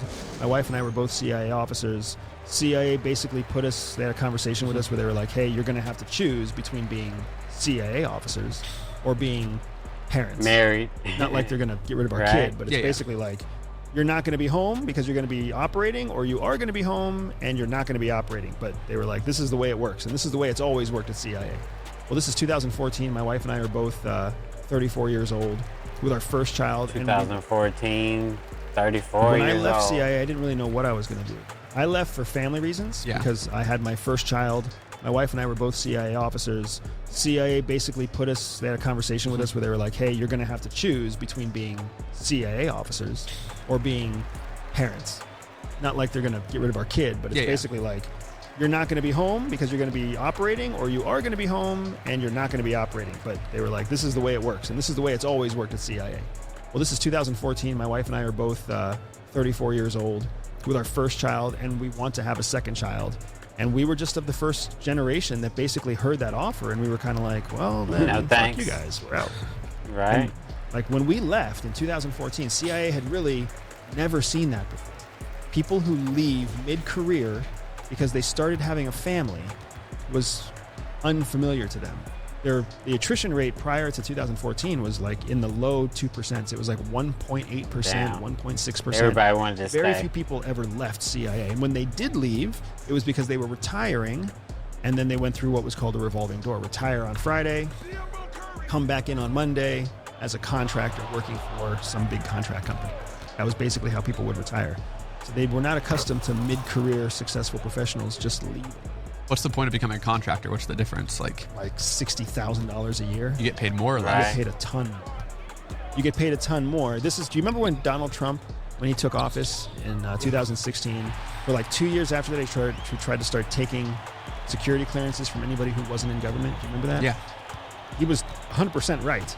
Because what happens is you don't make very much money in the federal government. And when I say you don't make very much money, what I mean is like a senior intelligence specialist or an SIS officer might be making maybe $210,000 a year after a 30-year career. Well, shit, dude. Like, you know how many 28-year-old salespeople are making $250,000 a year right now? Like, You know, 20-year-olds that have made $1 million a month sit in that seat. Exactly, right? So after a full year of servicing the government, for $210,000 being your greatest salary ever, you have these super high secrecy, or you have the super high clearance. You have a huge network of peers at CIA, at FBI, at DOD and DIA, at NSA, and abroad with the Israelis, and with the French, and with the Germans, and with the British. Like, you have this giant network. Well, a corporate for-profit company wants access to that network.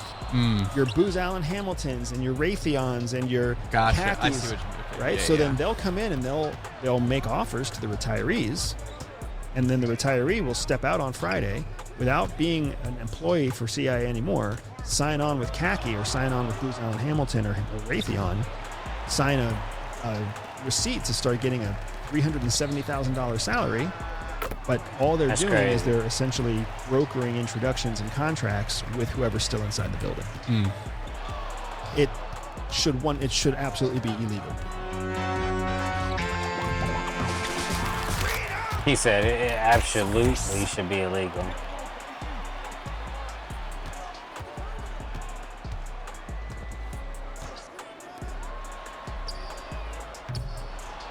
The true definition of racism is when your race prevents you from certain opportunities.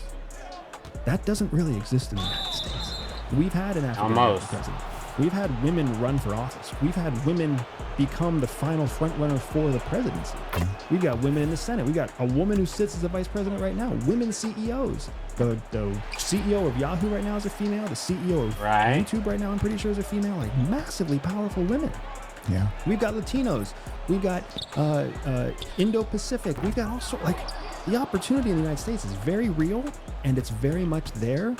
And we have seen proof of concept that even the most minority individuals can get there. Outside of this country, We'll take it. doesn't exist, right?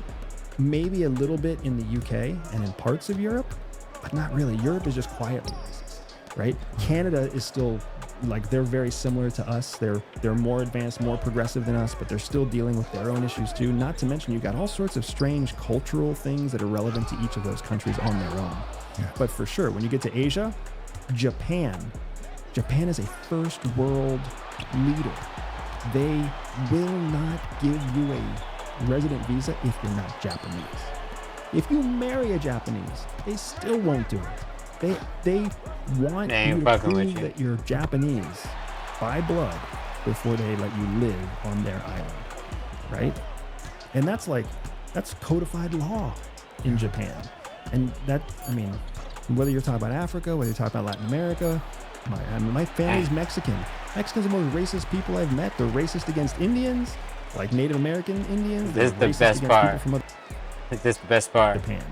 And that, I mean, whether you're talking about Africa, whether you're talking about Latin America, my family's Mexican.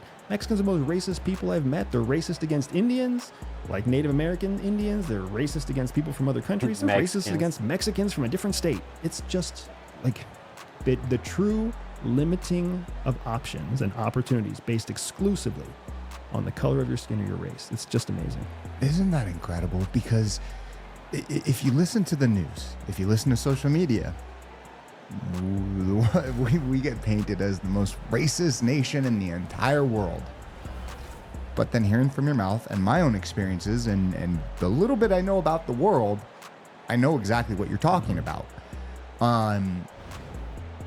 How did America get to be so open? Is it because of things like affirmative action? Is it because of maybe some of the things that were a little bit too far, but then pushed us in this direction? Exactly. It's that pendulum effect, right? And we were talking about something earlier today that is very similar to it, and it'll come to me later. But essentially, the United States, we do everything to the extreme, right? So we're always this giant pendulum, right? We're a pendulum of financial laws. We're a pendulum of business laws. We're all red. We're all blue. We're like, Yes. That's how we work. We're this giant pendulum. Well, when a pendulum is moving, that means it's hitting the right place at least once per rotation, right? So we are seeing that evolution. We are seeing the evolution that we're trying to do quicker. It's working. It does happen quicker.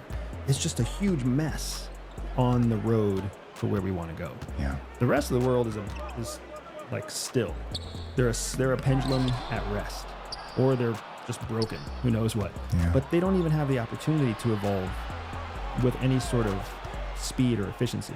They're trapped in the normal human life cycle of evolution. It might take them 200 years or 300 years. It might take a while before the Chinese think that the Uyghurs are equal to the Han. It might take a while. Just a little bit of time. Just a little bit of time. It's absolutely crazy, man. But here in the United States, we have that tolerance for innovation, tolerance for experimentation.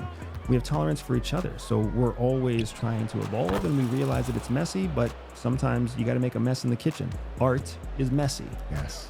Yeah. Right. What do you think it is about America that is so different than all of these other nations? Is it because we're so new? Is it, I honestly think that it's because we were founded on a meritocracy. That's how it all started. And again, I'm not here to lie, let's be honest. Yeah. America was founded on a meritocracy that was built by white go. people for white people. That's what it was. You had to be a white land-owning male in order to have a vote in the United States when we were first founded. All of our founding fathers, white land-owning males. Land-owning males meant slave owners. Who were the slaves? Yes, they were African-American slaves. But yes, there were also indentured servants who were just Caucasians, who were broke and poor. They're breaking it down. Hold on. Is messy. Yes. Yeah. What do you think it is about America that is so different than all of these other nations? Is it because we're so new? Is it, I honestly think that it's because we were founded on a meritocracy. That's how it all started. And again, I'm not here to lie, let's be honest. Yeah. America was founded on a meritocracy that was built by white people for white people. That's what it was. You had to be a white land-owning male in order to have a vote in the United States when we were first founded. All of our founding fathers, white land-owning males. Land-owning males meant slave owners. Who were the slaves? Yes, they were African-American slaves. But yes, there were also indentured servants who were just Caucasians, who were broke and poor. Yes. Also trapped in slavery, right? We were built on this foundation where the founding fathers were equals. They could compete with each other to, on a basis of merit, make more money, build more wealth, buy more land, buy more slaves, be more productive. The rest of us were just cogs in their wheel. Yeah. But the foundation was there for meritocracy. So then as we evolved over time, as we went through everything from like the civil rights movement to women's suffrage to, the list goes on and on, gay marriage, we were always based on meritocracy. So as the individual had more opportunity to achieve, then they could break the mold. If you recall, the super wealthy family names that we know today, right? The Rockefellers, the Rothschilds, all these super famous names used to be nothing. They were built from poverty-stricken homes inside the United States, right? Roosevelt came from inside the United States. Kennedy came from inside the United States. They built an empire based on merit that then transformed the family legacy of their name. So now you and I hear Kennedy and we're like, they've got it made. Yeah. Right? They're a family lineage is beyond question. It's a dynasty. That's not how it started. It started by some broke-ass guy who had an idea and worked his ass off. Grinding. Right? And that's the Zuckerbergs of the world still. That's the Elon Musks of the world still.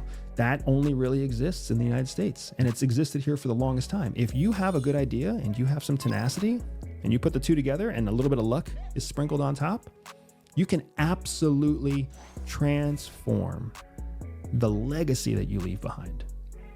Just think about that, man. That's kind of the personal mission that I'm on, is to transform the legacy. I think that's what everybody's on. If not, what the fuck are you doing? You know what I'm saying?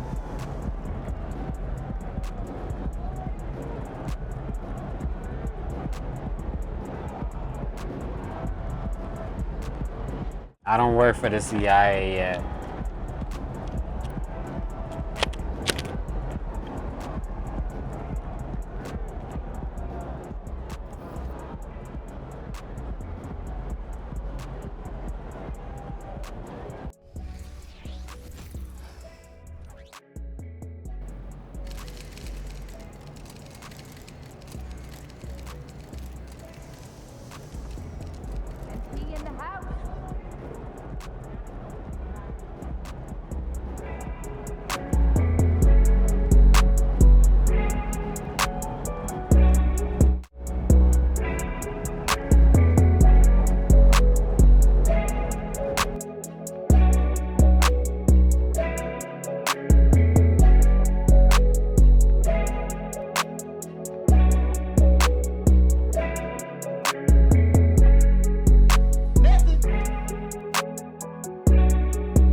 Oh yeah, I forgot. Let's go, let's go, let's go. My bad.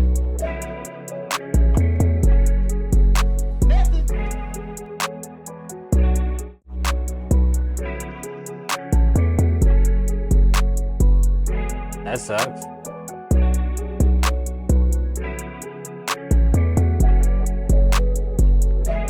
Hey.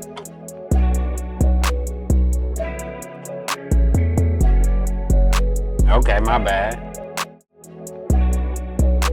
I gotta get an update apparently.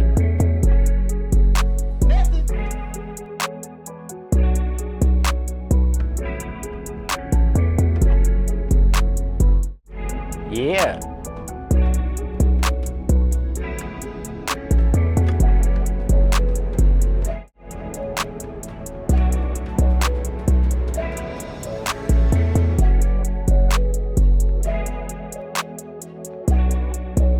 Come on, man. Come on now, dog.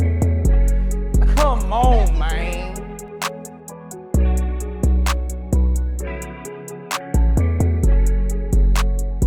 Activision.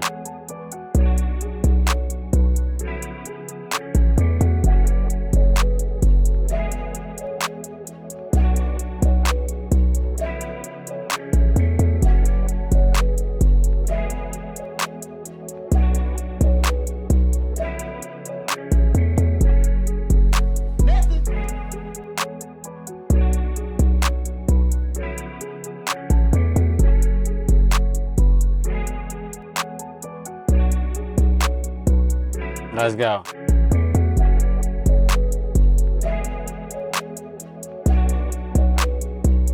Within the first 84 episodes, we have located thousands of miles of tunnel systems all over the world. And today, we find an article written 21 years ago stating that the rumored existence of huge networks of tunnels are located beneath Iraq, where it stretches for miles, linking palaces, where we are told that there are no lights, just like we've talked about in episode 84, constructing 18 levels underground, in the dark, centuries before the invention of a light bulb. 100% challenges the mainstream historical narrative. Understanding that no human could ever construct a massive network of tunnels in the dark. We have found something massive. It seems like there may have been a much different reason for going over to Iraq than what we've all been told. Where Mr. Rumsfeld, at the time, the US Defense Secretary, said, they've got enormous miles and miles and miles of underground tunneling. Continuing on to say, I don't know how inspectors on the surface of the earth can even know what's going on in the underground facilities. Now, we know that the United States has massive tunnel systems all over its major cities. We have found this right here on this channel. We know that they knew about this at least 150 years ago when they introduced these tunnels into our mainstream narrative, naming some of them catacombs, saying others were constructed for phone cables by the Illinois or Chicago Tunnel Company. So, if they knew that the United States held old world tunnel systems, they had to have known that these were all over the world. I personally think that they wanted to go to Iraq to see what technology, what information was being stored in their tunnel systems. I think that they probably found things in their own tunnel systems in the USA and fully mapped them out, blocking them off from the public. And now they wanted access to possibly one of the most important historical locations in the world. I think this may have been what 2001 was truly all about. Where the article continues on to say, we believe now that it is more than 100 kilometers or 62 miles, which is very interesting when we look back at Chicago, when we were told that it was thousands of miles of tunnels. And then later on, they tell us that it's only 60 miles. So basically, hiding the rest of the tunnel systems from us. A very clear pattern. 100 kilometers of very complex network, multi-layered tunnels, where we are seeing now that all of these tunnel systems are not just one layer. They are all multiple levels, where according to Patrick, few people have seen the tunnels. Now, I want to explain something. This is an important time for us to show these old world tunnel systems to everybody in the world, because they are in the middle of normal. What's going on with Call of Duty? Why I can't just jump in the map? Why I gotta jump on Battlefield? Because Call of Duty can't figure out the matchmaking system. That shit's crazy, bro. I can't even play Call of Duty because Call of Duty, they want you to play Warzone, I guess. Nevertheless, I'm back on Battlefield, man. Fuck Call of Duty. Tunnels, which would completely saturate the entire topic. At the moment, we are not used to the tunnels being underneath all of our major cities. But after the Boring Company, or whoever else starts digging under our cities again, these tunnels from the old world are not going to be shocking anymore. It will be normal, where we know that it is not normal to have multiple layered tunnel systems from the old world. And in 10 to 15 years, I don't believe we will ever be able to go back to this point again. We have shown the caves in India, and then you can piece together Afghanistan as well, where this whole war was all about finding a guy in the caves, most likely destroying the old world caves in Afghanistan, and the tunnels, artifacts, and the rest that we have shown in episode 84, where the article closes out saying, after encountering the caves used by this group, which we can all read, in this group, in Afghanistan, and the rumors of Taliban. tunnels in Iraq. Al-Qaeda. The U.S. military took In steps Afghanistan. to ready their troops, going on to say a site including miles of old mining caves in the desert of Southern California was turned into a tunnel warfare center in 2001. Miles of old mining caves in Southern California. Are we sure that these were not found before the mining took place? When they say gold rush, was this not a rush to find all of the old world technology, all of the old world gold? Before this research, I thought what we saw on the ground was basically all that there was to this place that we live. I had no idea that there were thousands of miles of underground structures in Chicago alone. I had no idea that every single city had tunnel systems, connecting palaces. I had no idea that the history told us that humans built underground tunnel networks, reaching 18 levels underground in the dark with a shovel. And we have been told that that's easy. It's absolute nonsense, and we are just getting started. Welcome to episode 85 of My Lunch Break. I hope you're all... We're going to pause right here. At lunch break, I don't know if y'all subscribe, but check out My Lunch Break channel on YouTube. His shit is fire. Let me get a chance to get right for a second. Hold on. Let me try to get right at least.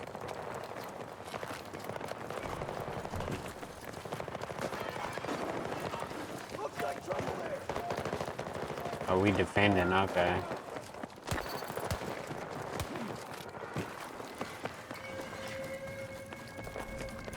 The alarm has been sound.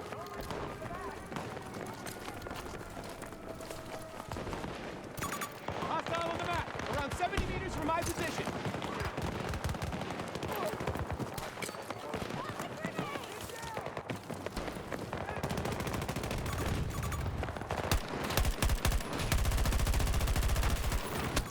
Damn.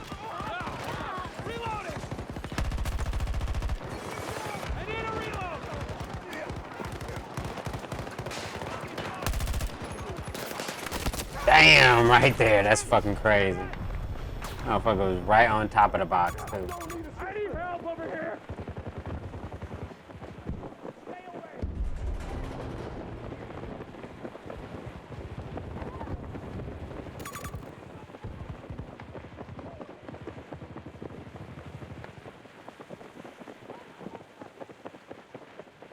Alright, shit.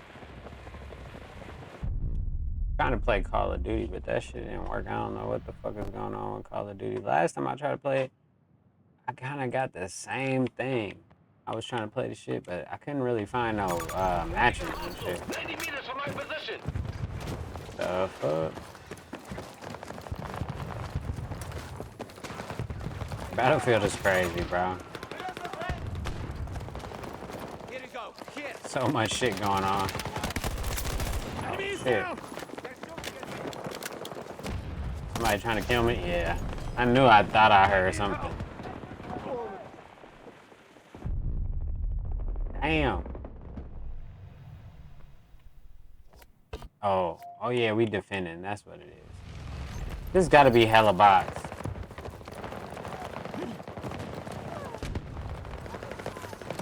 You are making this look easy. Grenade going out.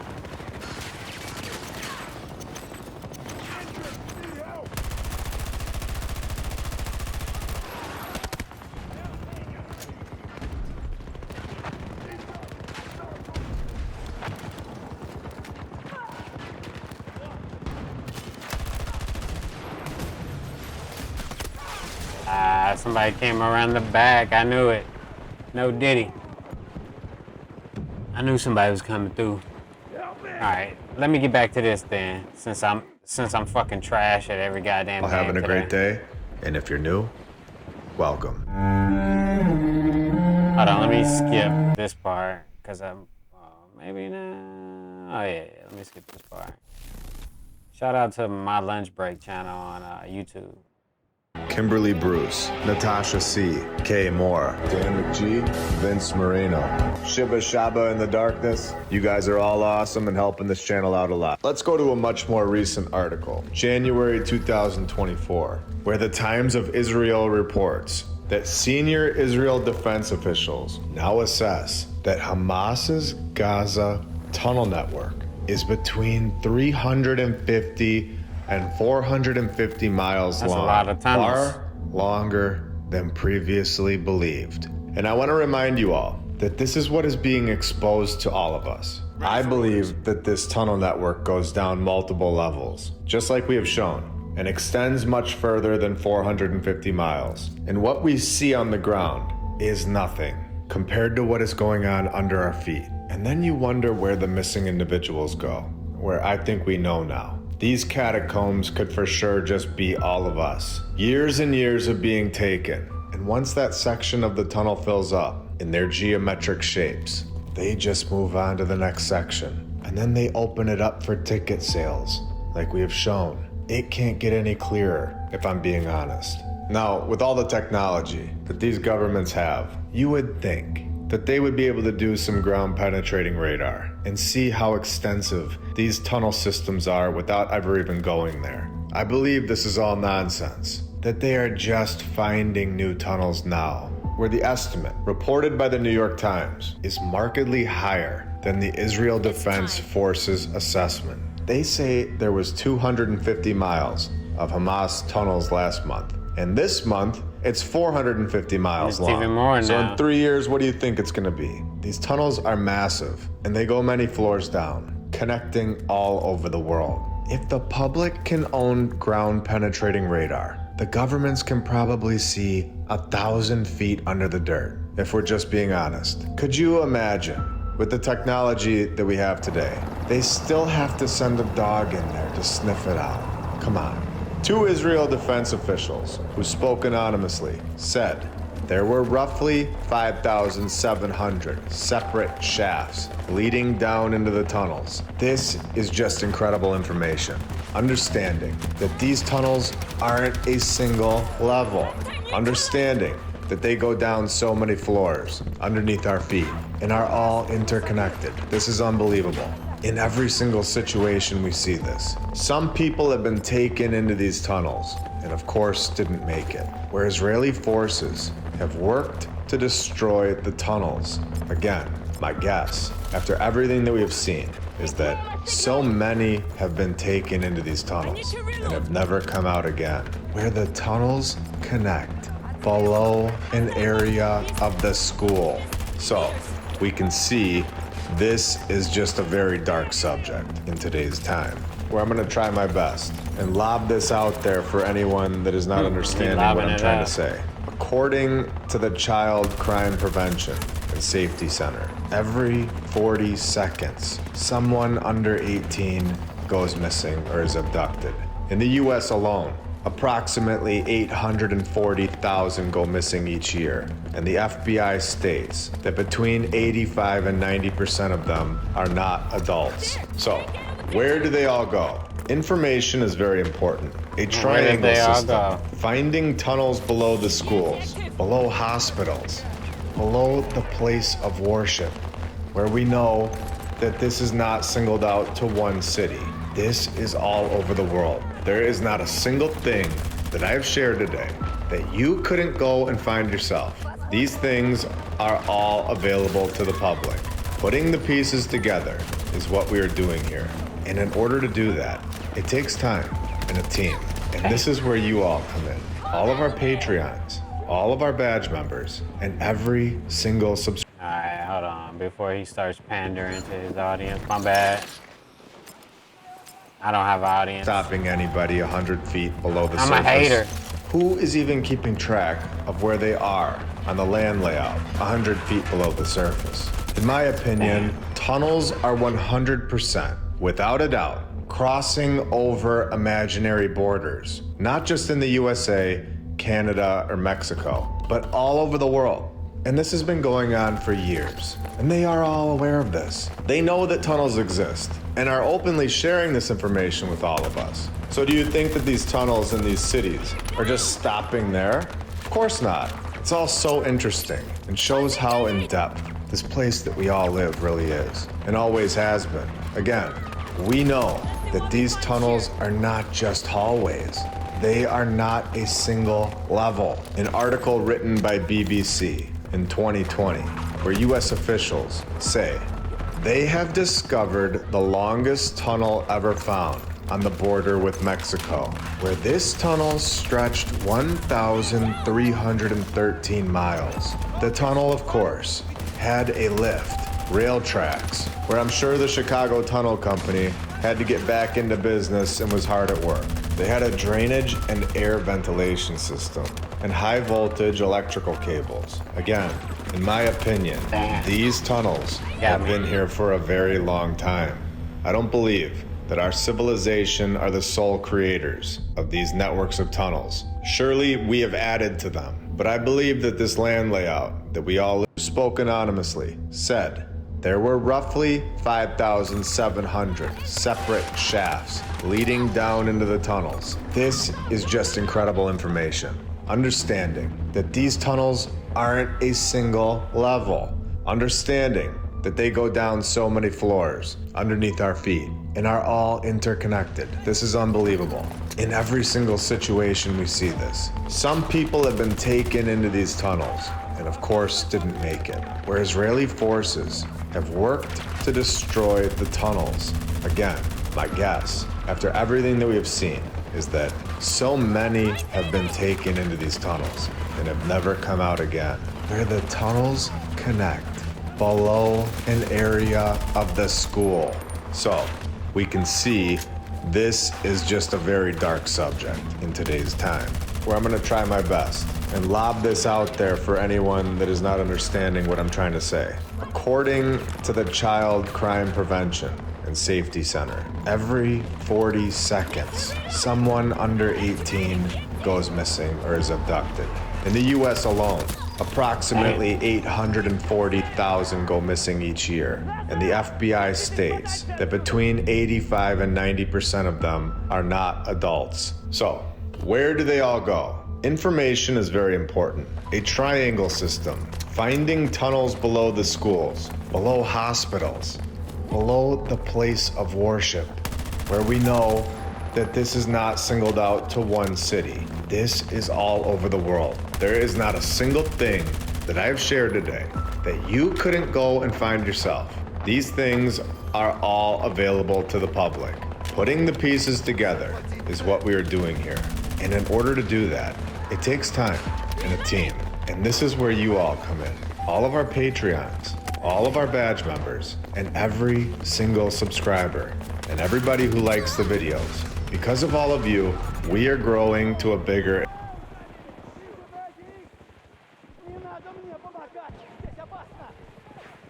I really think that these tunnels are stopping at borders. Do you think they get to the border and say, okay guys, we hit the border between Mexico and the USA. This is where we have to stop digging. Do you think that that imaginary line is stopping anybody 100 feet below the surface? Who is even keeping track of where they are on the land layout 100 feet below the surface? In my opinion, tunnels are 100%, without a doubt, crossing over imaginary borders. What? Not just in the USA, Canada, or Mexico, but all over the world.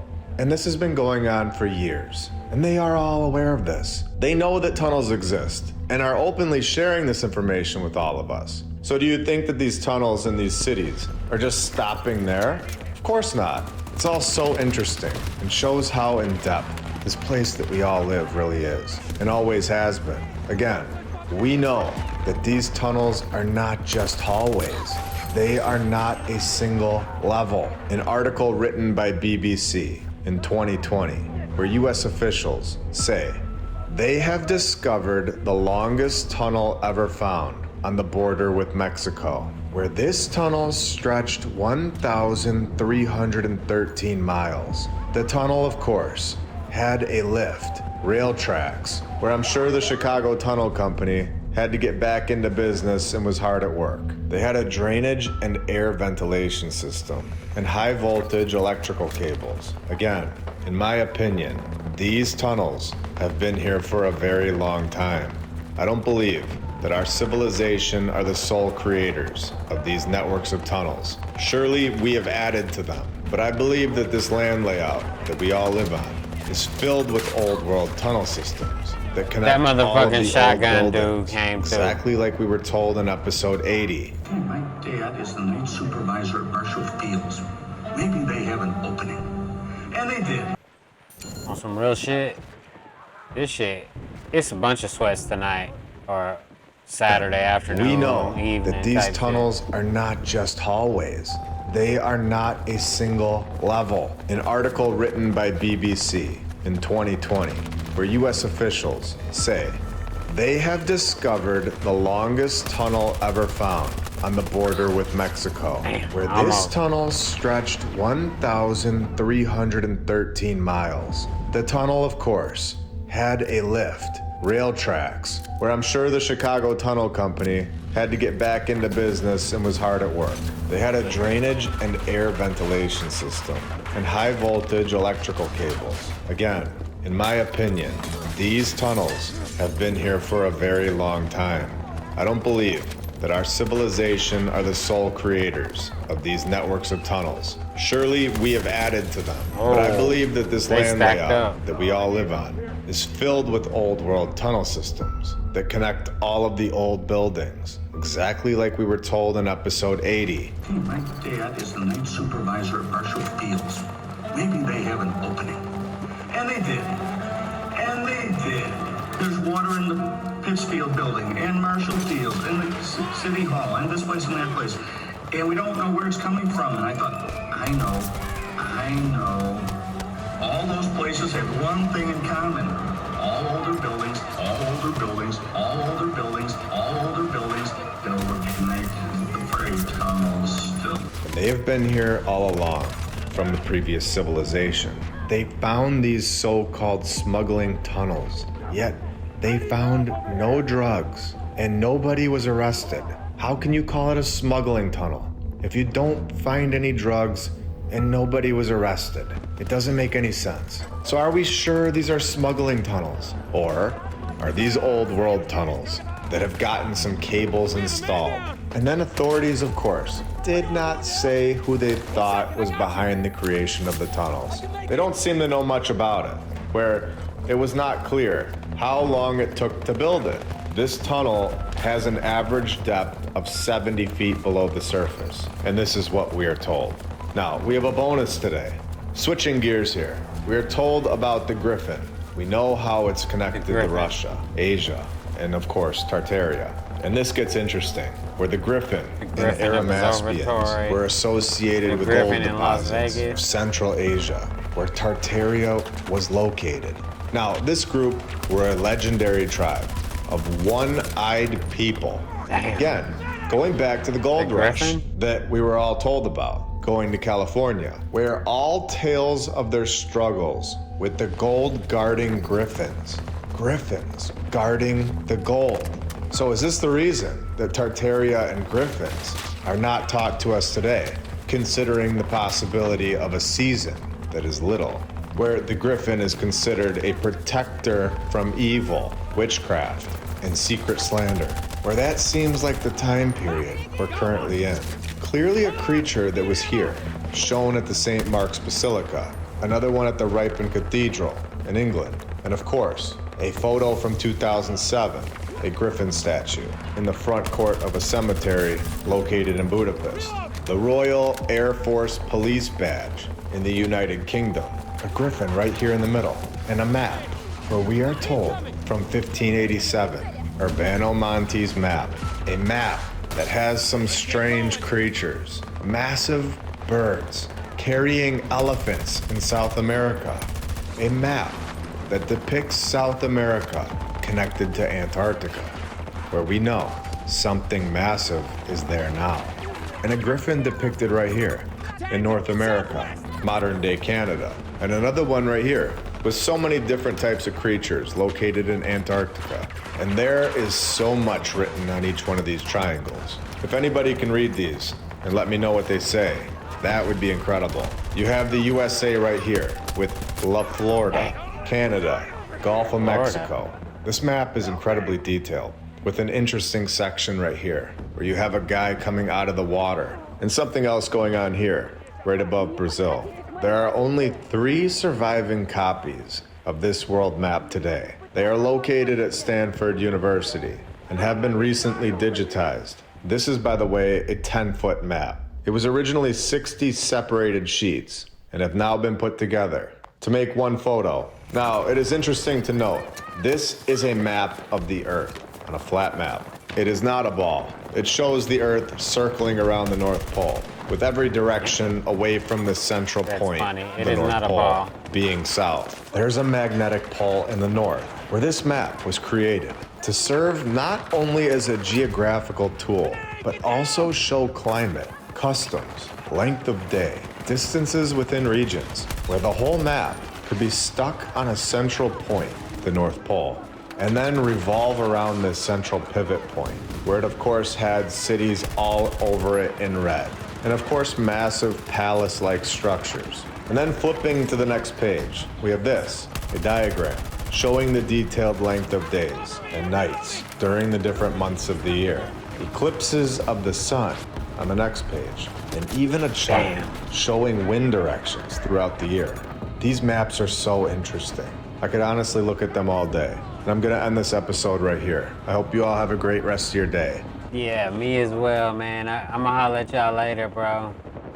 I'll fuck with y'all in a minute. Shit's crazy, man. I can't beat nobody today. Everybody cooking today. Oh, I'm back. Hold on, shit. Hey.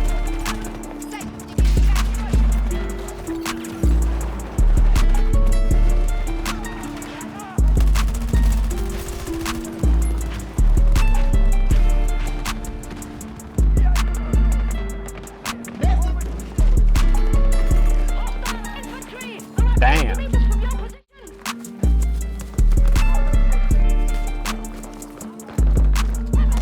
Oh, the fucking window. You didn't cook. Oh, saved again. My team is filled with bosses right now.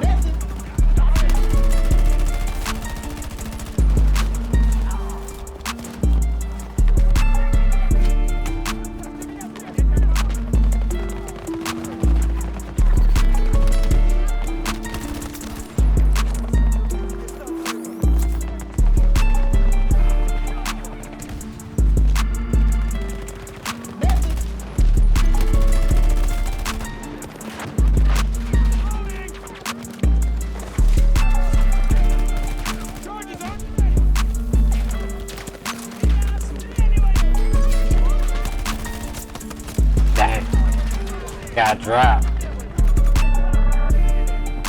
Instead of stay down, but I haven't been able to do that shit. You know what I'm saying? No pun intended. I'm staying down, you know what I'm saying? 7 dizzles a wizard, my nizzle. Hop in the party? Who in the party?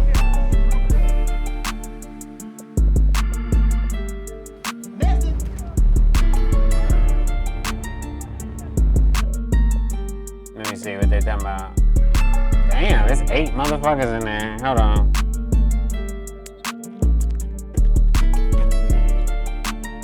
See if they talking about some shit. Hold on. Give me a second. Ah.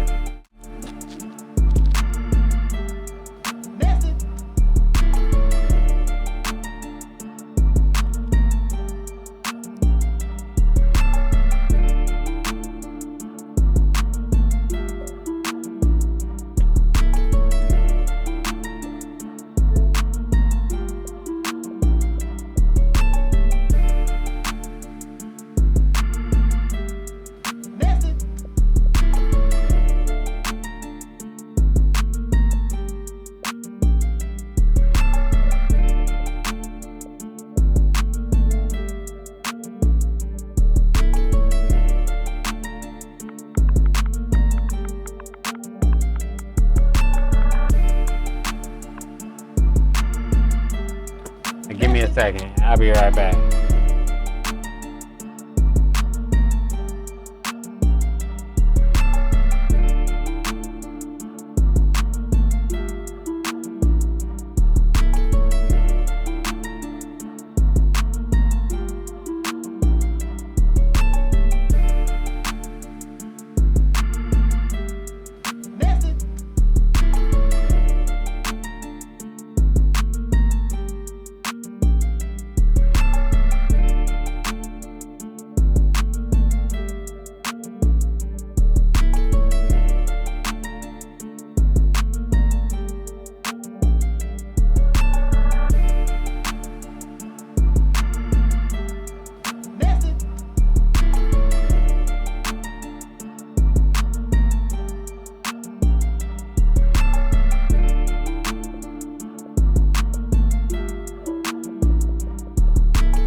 I'm in the same game with you. Yeah, I revived you a couple times, you know what I'm saying? Shit.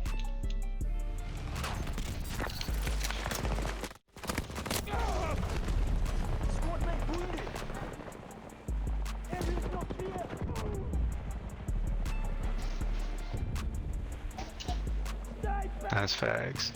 Nah, that's true. That's the shit I'd be saying. I'm in a new squad. Join the new squad. It's, it's called Quake. Yeah.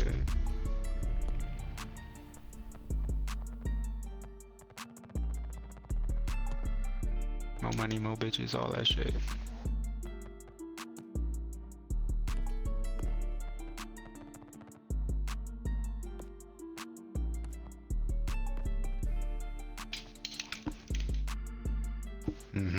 Yeah, I like this game. Cause I mean, don't get me wrong, after playing other games, I'm like, it's a little different and shit. I gotta get back right and used to it. I was about to play Call of Duty, but that shit wasn't loading up no games or something, so I was like, fuck it, I'm out. This shit crazy. This is one of my favorite maps too, with the water. This shit got the water on the floor. That shit crazy. The water? Yeah, they put the water on the floor. and then it be rising up a little bit and shit. They definitely put the water on it. They put the extra, they glistening, that shit, water glistening all over your body.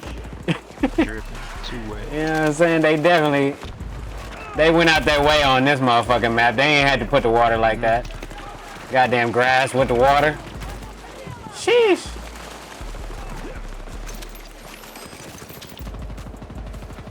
Nah, but yeah, I was just fucking around on this shit, man.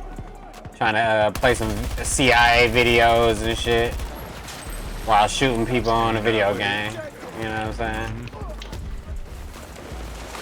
That nigga Martin was playing Call of Duty too. Oh, holy shit. I thought I had that nigga. It's two of them in there. But yeah, that nigga Martin, I think he playing Call of Duty. Or nah, he was with one of his partners or some shit like that. He in a Discord right now, but I'm in a different part of it called like bots only. It's just for me and the bots only, you know what I'm saying? It's fucked up. I know. I mean, he told me I got administrator rights. I can change shit if I want to, but you know, I ain't changing none of his shit. It's his shit. Martin. Yeah. I was fucking around on 2K a little bit, playing a couple different games and shit. was playing last night at like 3 in the morning. I'm still nice. I be thinking I'm not nice no more. On 2K? Stop playing, yeah. I was finna play just a random rec game, but I forgot. That's what I did. Yeah. Just finna play for like a couple quarters or something. See what's popping. Oh shit, about to get cooked. I got me a little random rec point guard build since everybody likes to bring scores and shit. And just pass and move it around and shit and score where you play can. some defense. Yeah. Get buckets, and eventually they start trusting you. You know what I'm saying? You give them the ball, show some leadership. Right. I'm a leader of men. Remember, that's how I filled up my friends list that one year. Just going into the motherfucking rec by myself, playing point guard. And then I met Lauderdale. Nah, just Boy, they are not playing up here. I know, right? Oh shit. Nah, it's been some sweats. Nah, it's been some sweats though today, all day, low key. I just been jumping in games, getting cooked, moving around. You know what I'm saying? I mean, I ain't taking this shit too seriously. Just trying to enemy disrupted. Right, just trying to keep my my aim right for real life, you know. There's somebody they say we live in a simulation, so you know. Damn, this nigga sniping from far. Oh, got me. I swear I hate snipers, bro. I'm finna try to pick you up. Don't die yet. Yup. Ah, that nigga stole that shit. I think I got a piece of it though. Let me put the potato.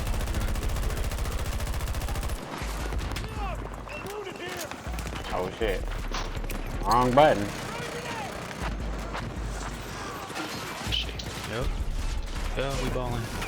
Yeah, jumping from game to game and shit, trying to figure out like the speed, all my settings and shit. That's the only thing. But this shit, Battlefield, is I ain't never tried to play this shit like to be the best or shit. It's too much shit going on. Oh, drop 2 of them bitches. Oh, they added some new settings and shit for like what's the name?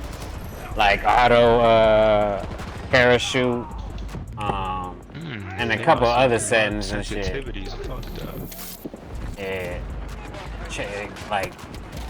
like every update, especially the big updates, I go in and check my settings and shit, cause they be changing shit. And I can't remember what other setting I changed, cause it was like a quality of life setting that made the game a little bit more fun. Oh, to just when you about to die, or when you dead, you could just press A once instead of holding it to die all the way, or press X once to stay revived, like type shit. Got you.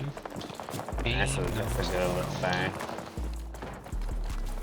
I normally be playing solos with the like vehicles and shit, so I can have my dog. That's how I normally creep around, but I've been feeling like playing just infantry, but I've been getting cooked though. Nigga been working on this shit. Damn. You get off the game for like a motherfucking for like a week or 2, a month, on your ass. Oh shit, they over here. Damn. I think you gotta like hold, press start and then hold the start button again, and then you can go to controller. And then it's like right click the global on foot and all that shit, you know what I mean? Yeah. They got a lot of controls in this game. It's basically a PC game, so. Yeah. You already zoomed your ADS shit all the way out? Not your ADS or whatever. Yeah. No excuses. That fucking sniper about to get me. I knew he was gonna get my shit. You're like, nigga, don't even try it. Got me a little drip. I was playing the other night and I was playing a hella bot. I was running around thinking I was Rambo. Now I realized I'm just playing with hella bots. Oh, why your shit green? Cause I'm like that. Hold up. Ah, so you got some. I'm like that. You got some. You know. Shit. Yeah, I'm about to say you done put some actual currency in the game or something. Just Just cultural currency. Yeah. Just Cause my that cultural shit, currency and shit. that shit green. Mhm. Where these niggas at, bro? Oh shit. Everybody playing snipers and shit. Oh yeah, hell yeah. Cold killer in this game. Like that. Nah, this is definitely one of them games, bro. And they finally tightened this bitch up a little bit. I got C4. I don't even really need C4, honestly, but the draw distance in this game is so far away. That's like, cause sometimes I get claustrophobic playing Call of Duty and X-Defiant and shit. Everything too close. I be feeling like, why the fuck a nigga even have a sniper in that game? For real, like. And then when I get killed by one, I'm like, nigga, I don't like that shit. Damn.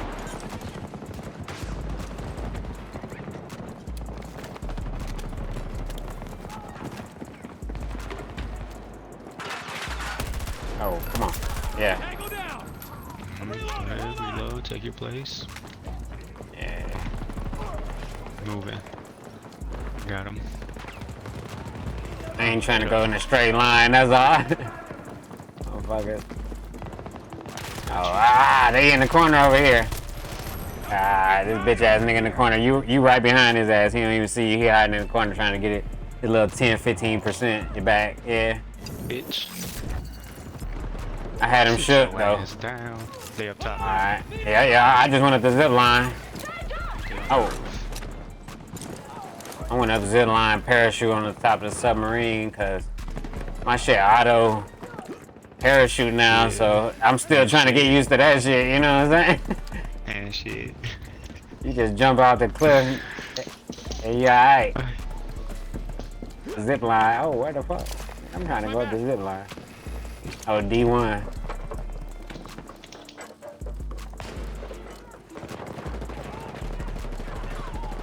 Oh, he think he up here.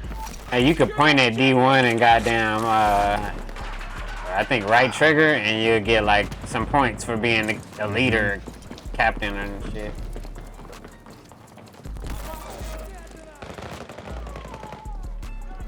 They ain't gonna switch you to leader though, you know what I'm saying? Cause I'm already doing that shit. They be trying to though. If the nigga ain't doing it and you doing it, they'll switch you in the middle of the game to the leader. That's tough. Damn, fuck. That's tough. Whoa, where this nigga at? Oh, he down here now. What the fuck? Oh, he ain't see that. That's funny. Nah, it's almost like they sped the game up too a little bit, low key. You fear good. Yeah, definitely. They definitely did something. Oh yeah, who got the drone? I be forgetting all the little abilities and shit. I be playing with one nigga the whole time, all year.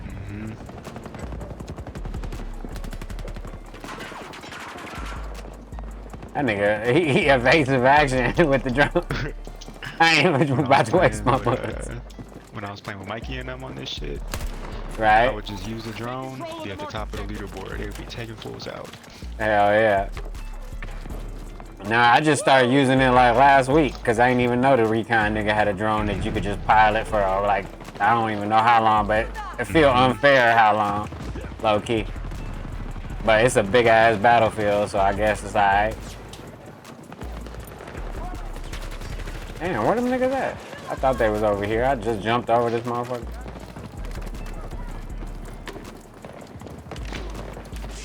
Yeah, it's crazy though. This game is definitely a lot bigger. I can't wait for the next one now. This game made me a Battlefield fan. I didn't even like Right? it at first. Nah, yeah, the next one gonna be fire. I mean, low-key, in a sense, all of them low-key be in their own way kind of fire, you know. Even Hardline, I still like that one. Hey, bitch, you right on top of me. Revive me. Even though in the grand scheme of things, I probably didn't play it as much as I play other Battlefield titles and whatever. Damn. Whoa. Oh, you can make some shit happen in this game now. You know what I'm saying? Be moving and grooving on this bitch. That nigga got a wingsuit over here. Yeah, we still on your ass, bro. Oh, that nigga tried to go up the zip line. Got dropped.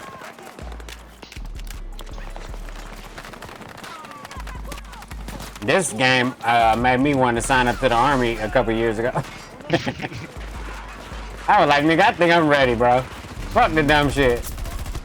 I'm locked and loaded. If your third eye was open, that's what it was doing. Yeah, I was ready to. I ain't gonna talk about that. I was ready to bring some democracy, you know, to foreign lands and shit. After playing this shit for a few years. Everything is a threat to our democracy. Wake up, wake up, wake up. I know, right? That shit crazy though, but the funny thing is though, I said, fuck it, I ain't gonna join the army or the army. I goddamn just gonna buy all the guns and keep them for myself. I got my own militia starting. You know? This is how I'm gonna be out here eventually. Fuck it. Fighting for the Don. You got to, you know, cause or Carmelo, either one. I was in North Carolina. That nigga Carmelo, he doing it big out there. People be talking about him and shit. He got the little Tesla truck riding big. Best one in the city. Riding big. Riding big, nigga. Oh shit. God damn, I'm on fire. Yeah, Carmelo Anthony. Are you talking about? He lives in North Carolina? Nah, I mean, he went out there with Jordan. Oh, okay. Jordan out there too. You know, with the Charlotte Hornets and shit. I was out there for a minute and I was like, y'all nigga, it's nothing but rich niggas. Ah, this nigga over here. I'm from North Carolina. You know what I'm saying? That nigga was riding horses in downtown. Nigga was riding horses in Walmart. I said, goddamn, this shit crazy. Country backwards, nigga, but they was cool. They was nice hospitality. You know, moving and shaking, proselytizing, evangelizing. You know what I'm saying? Yeah, okay. Goddamn, you know, I was campaigning. You know, Okay. just some more of it. You know, I definitely did that. I passed out around like $200 to homeless people, less fortunate motherfuckers. You know what I'm saying? I said, get up on your feet, you know what I'm saying? Pick yourself up by your bootstraps. That's the American way, that's what they say, you know what I'm saying? But nonetheless, they looked at me like I was crazy, but they took my money, you know what I'm saying? But I told them read John, you know, in the New Testament and get some holy, you know, scripture in them, you know, the gospel. Tell people. Yeah, you know what I'm saying? Straps, They be saying that shit. I don't believe in it, but you know, goddamn. That's why I'm passing out money, because your bootstraps might need a couple $100. You know, you might need some new straps for your boots. But for your boots. You know, I was out there, you know, doing my thing, campaigning for a new, you know, new roles and new hoes. You know what I mean? But I mean, it was a lot of black bitches and shit, you know what I mean? It was a lot of crows, like my nigga Pimp C, RIP would say, but, you know, I'm partial to the fair-skinned, you know. So, you know, for me, it wasn't really, yeah, it was a lot of crows out there, you know what I'm saying? If some niggas like Pepsi, some people like Coke, you know what I'm saying? I mean, I don't like white folk, you know what I'm saying? If it wasn't for white folk, man, niggas wouldn't be, you know, I mean, I swear to God, niggas wouldn't be shit if it wasn't for the motherfucking white folks, man. Hey, other countries, they, you know, look at the niggas in the other countries. Them niggas ain't faring so well, you know? Because the white folks ain't taking care of them. These American white folk love us some niggas, man. Yeah. You know? We goddamn. Was hanging with us for a minute. Nah. But they just doing, because they felt bad for, what's it, Luau Dang done spent all his goddamn money on them niggas. And now they said, goddamn, we gotta play hard for this nigga, bro. He done spent millions of his NBA goddamn money on a bunch of, you know, scamming ass niggas on the weekends. Them niggas got the telemarketing down, nigga. And then they catching rebounds, you know what I'm saying? Yeah, we in the middle. I just ziplined on a nigga. Went all the way up. About to drop down on some Diddy shit. Hold on, look. Yeah. I'm on some Batman shit right now. Oh, nigga, he over here literally laying down underneath the ramp, bro. What a loser. I'm about to kill Chris Kid 92. But nah, yeah. I mean, I was in North Carolina. I was in goddamn Wisconsin last week. You know what I mean? At the Aviation Air Show, EAA. You know what I'm saying? I'm trying to really, you know, solidify the game for the lames, you know what I'm saying? For the niggas that don't understand it, you know what I mean? If your game goofy, you know what I'm saying? I'm really out here, you know, cross country with it. You know, but in the meantime, in between time, I like to, you know, relax and play a little video games and shit, you know, and enlighten my mind on some, you know, philosophical game, you know, some, you know, exactly. You got to stay out of the trouble because it's easy to get involved, but it's hard to get out that motherfucker, man. And that's the word. But nah, yeah, nah, man. Trying to get this money, man, you know, that's the only real reason a nigga anywhere, right? Facts. If you ain't trying to get no money, man, I really don't want you around me because you probably think I'm a lick. You know what I'm saying? Yeah. But, shit, nigga. That nigga, hold on. I'm finna fuck with Martin real quick. See what he doing. Hey. What the hell is he doing? Oh, he just in a regular party. Going back to my room, nigga. My room was chill. But yeah. Now I'm in Discord and shit too. Streaming and I be streaming on TikTok sometimes, but one time I streamed on the last time I streamed on TikTok, a nigga said I had cute lips or something like that. And I told him, you know, repent and give his life to Jesus Christ. And they banned me, so I was like, man, fuck TikTok, you know? Them niggas could kiss my ass over there. A nigga could sexually harass me. No, a nigga could sexually harass me. And I essentially gave him the gift of kindness by, you know, giving him grace, by giving him the gospel and telling him to repent and give his life to Jesus Christ. And it is a compliment, but at the same time, I could feel the way I feel like feeling, you know what I'm saying? So I felt like it wasn't no goddamn compliment. I felt like the nigga was playing with me, you know what I'm saying? On some sex play type shit. Said, damn, nigga, them lips is lipping, boy. But I didn't disagree. You know what I'm saying? My shit be alright though, you know what I'm saying? I tell him I use water. That's it, man. And you said, what's good, he soft lips? Yeah, I know. I said, you know, give your life to Jesus Christ. And they banned me for, like, some shit. You know what I'm saying? I was like, man, goddamn, bro. Normally, I would have crashed out on the motherfucker, but, like. Yeah. Did you lick But I was trying to. I probably did. Unbeknownst to me, you never know. You know what I'm saying? I'm just doing me. Yeah. The lip, you know. I don't know. So, shit. If he wanna, you know, do his normal shit. Yeah. Sometimes I can do it, like control it, but they be dry sometimes, you know what I'm saying? Yeah. Other times it be dry. You gotta lick them hoes, man. And if a nigga saying some weird shit about it, I'm like, come on now. I don't use no Vaseline and all that old homosexual shit. I'm heterosexual, so I might have to lick my own lips. That's a real nigga do. If you in the jungle, you ain't got no lubricant. Yeah, you ain't got no lubricant. You might have to. You got to do what you got to do, man. NASA know they drink their own pee apparently. Let them tell it. That's what they say.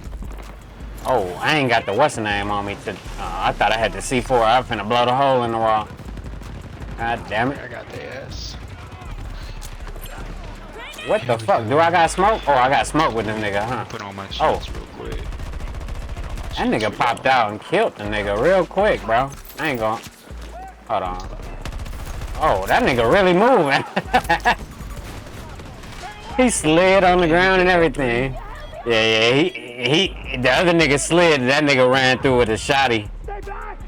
That shotgun go crazy. Yeah, nice try, buddy. But you gotta be on the map for that shit to go crazy, dog. Yeah. And shit. I don't really be playing like a play style, like, you know what I'm saying? I get my AR, I run around like in real life because on some real shit, nigga. I got a shotgun too. Yeah, because I got a shotgun too. I got the 12 gauge, you know what I'm saying? But on some real shit, if a nigga really run up to my domicile, I'm probably gonna pull out the AR, you know what I'm saying? Or the 22, you know what I'm saying? With the suppressor, you know what I'm saying? Cause we don't call them a silencer. Niggas don't say that shit. That's, like, lame niggas say that shit, bro. But I might have the suppressor on it, so you wouldn't even hear. You'd be just, next thing you know, you'd be at the upper room all of a sudden, talking to God. You ain't even know it, you know? You be fixing yourself a sandwich, comfortable somewhere, you know, on the beach, and realize this shit ain't reality, nigga. I done passed away somewhere along the way. I am sniping shit right now. Oh my god. Yeah, at this point, this is how I felt earlier today. At this point, you might only have to be able to snipe because running up right now ain't the shit right now. I just hate sniping though. But we stuck like a motherfucker. I keep putting beacons down that bitch. Oh. And we ain't moving up. We usually move up super late. And then take 1 and 2 real quick type shit. Let me get in there with you. Nah, you good. Oh shit, that bitch ass nigga got away. Bitch. Oh shit. Put my shit on real quick. We could probably get A now. A1. I should get my C4 so I could just blow the hole in the wall. Oh, he in here too. Yeah, he in here with hella health, that's all. Yeah. Hey, they got a beacon right by my dead body too. Yeah. Hell yeah. Green smoke and shit. Wait, you get that shit by reviving hella niggas or something? Yeah. I think they said you gotta have like an 80 body count or something like that. Yeah. Minimum. Hell yeah. Oh. This bitch got the recon, so he can see through walls a little bit. She got a wall hack type thing. But it don't work. It ain't as OP as it was when the game first came out. Really, I didn't even play with it like that. My build got aimbot? You got some shit. I'm pulling back up. Hold on, let me see.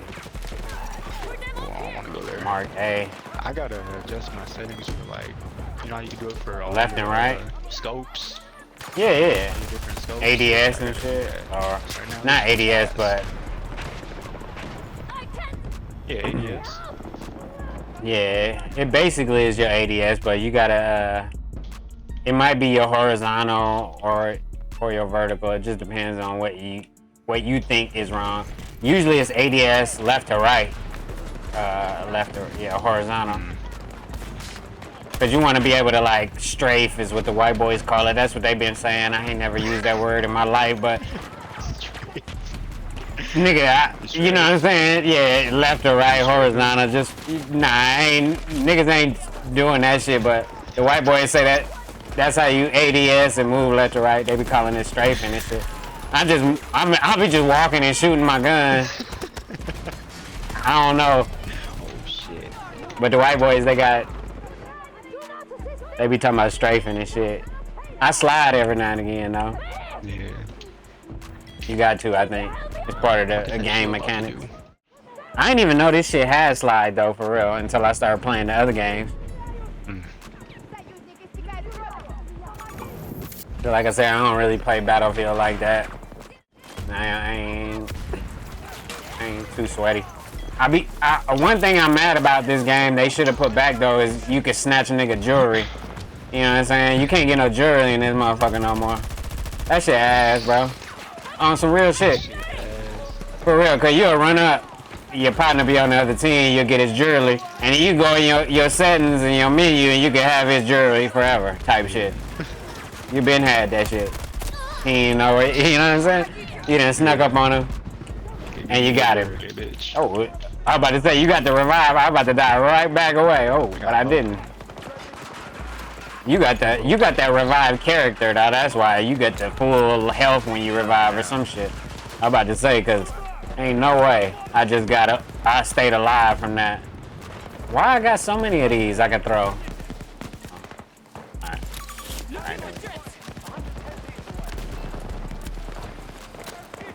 Yeah, we moving, low-key. I was playing this shit earlier. Nigga wasn't moving at all. I was like, man, fuck this shit. I'm done. I'm out of here, bro. Oh, my ass. He's on my ass.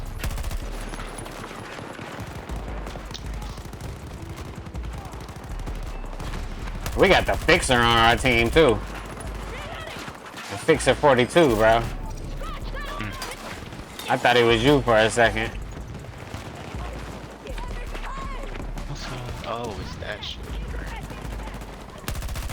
Oh, the fucking... I start shooting at the goddamn gun and not the human. He had that motherfucking gun on the floor. Alright, here we go. Let's see what we got. Alright, somebody trying to flank A1, but I'm about to run right up into A2. I don't care, bro. Hold on. Wait, there's some shit going on over here by the tank. Oh shit. God damn.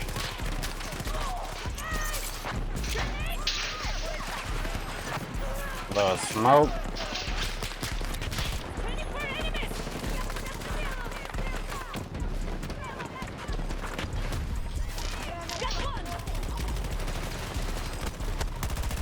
Somebody's right on That's me. crazy. I hear him. Oh. Big hit. Big hit. Yeah, I pushed up A2. They on my left slightly.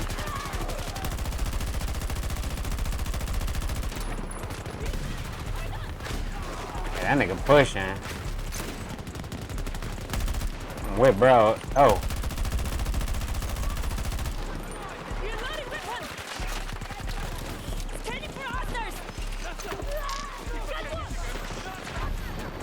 Damn. Oh. Damn. We pushed it though. Damn, missing my shots. I'm missing my shit right now. There we go.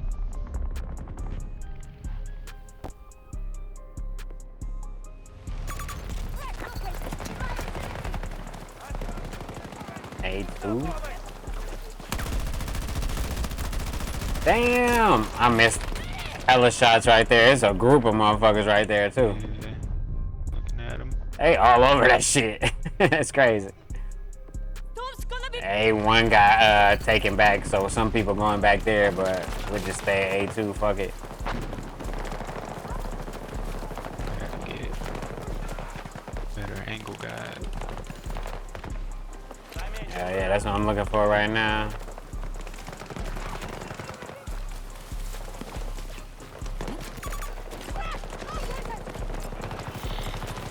That motherfucking Xbox One X got this bitch playing smooth too, though.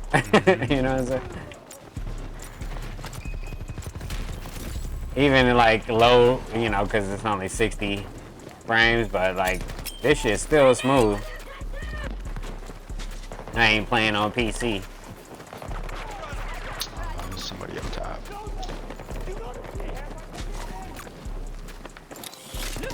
It's definitely on somebody on the roof, huh? Hold on, let me see. Get up there. Oh, it's hella niggas going up the ladder. Fire this shit real quick. What? Hey. Yeah, they got his ass already. We got A2, but some of us got to go back to A1, but not all of us. I think they will. If we all go back, we'll lose this bitch so fast. Oh, a sniper all the way up the top on the NASA building.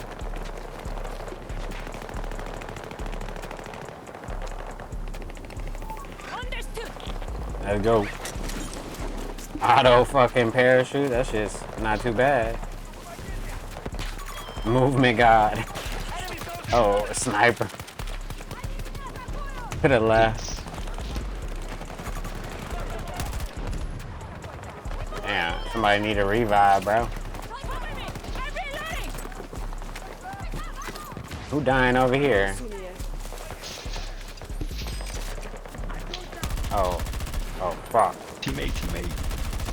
Oh, it's two of them over here. Ah. He got him now. I think he gonna get me. Oh, he got blasted. Oh, that's you. Oh no, that's we got another squad member. Oh, Yep. yeah. All right, that nigga trying to push.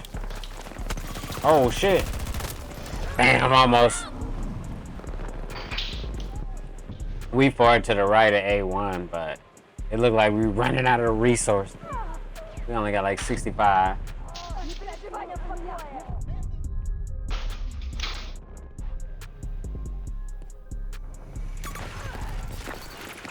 Damn.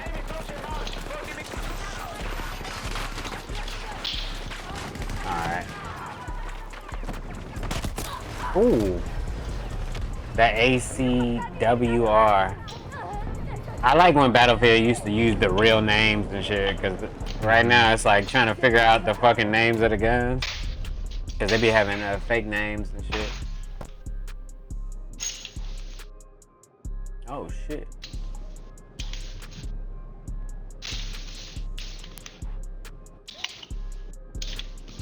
Oh, let's see.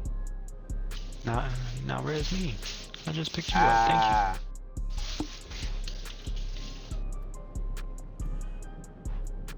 Where that? Oh, there you go. You at A1. Like the sauce. We finally got the motherfucking whole thing. Boss, but yeah. No diddy. No diddy. Ah, they trying to kill you. They see a medic and you be the first one they want to shoot. Can't hit me though. Movement god. Gotta smoke it out once we get a little closer.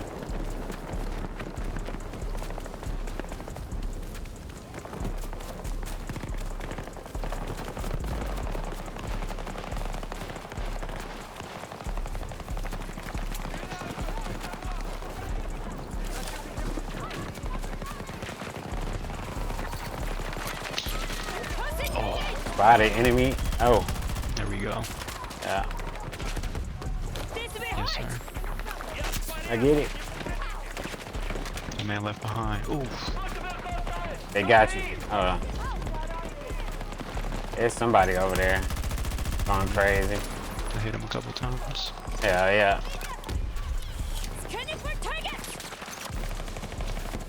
I'm finna run over there. Ain't got shit better to do. Ooh. Oh. Couple of them down.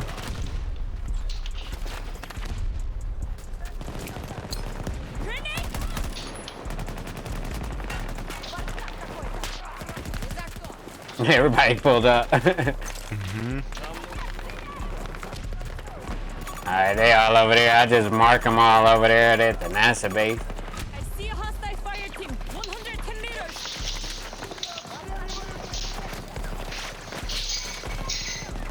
Oh, somebody over here to the right. Shit. I gotta switch my gun. Oh, wait. Oh, to the right. Oh, shit. Damn. That motherfucker is up high, too. They in the mountains, so that's a canyon type shit. Cat in a canyon. Hell yeah. Let's see if I can get you now. Yeah, I'm about to say, you behind a tree. Hell yeah. That medic nigga be reviving niggas hella fast. Oh, shit.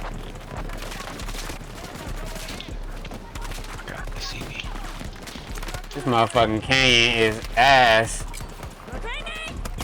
I'm about to say, I put some smoke down just to try to run to a spot. Man. I'm about to say, don't get me. It's in the middle of the street and shit. Ooh, somebody made it past. One of our squad members. He in there. Oh, they got a thing in there. Pause. Yeah. We in that bitch. We own the motherfucking rocket. Oh, he thought he was.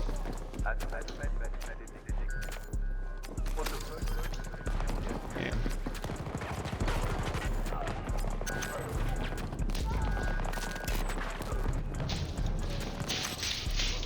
This nigga done found like a sneaky way to get in here or something. I don't know how the hell he did this. I'll find them.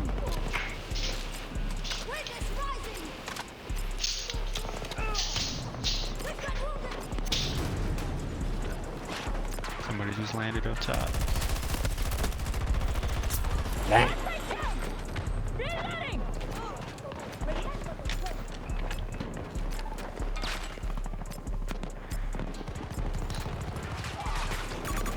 Oh hell yeah, it's people up here now.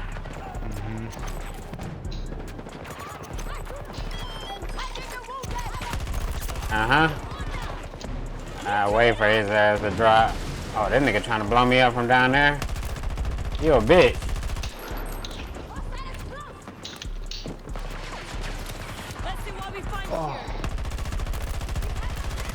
Oh, somebody got up there and got me in the ear. He walked up and hit me in the ear. Damn. Next, they're all the way in the back now. I was about to say we were in that bitch for a minute though.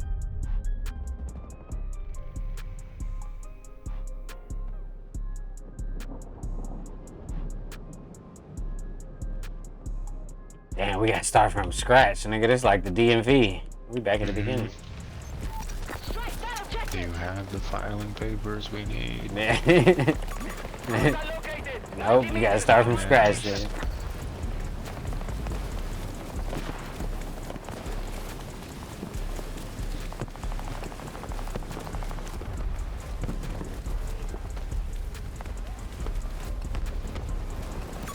Marking danger. Distance. Marking danger. Oh, they are right up here. Oh. Hell yeah. They ain't waiting. They're right up in there. They still I'm up gonna there. see if I can get you, yeah. See if I can creep up. Oh, not that way. Oh, you down here? Or no, that's the fixer. I got you. I'm here to help. Let's go. Damn. Looks like the 5th time Yeah. he killed me. I got your bag. Oh, that nigga is cheating. Yeah, he knows. That nigga, yeah, I'm about to say that nigga on PC. He got a cape on. He jumping around like a motherfucker.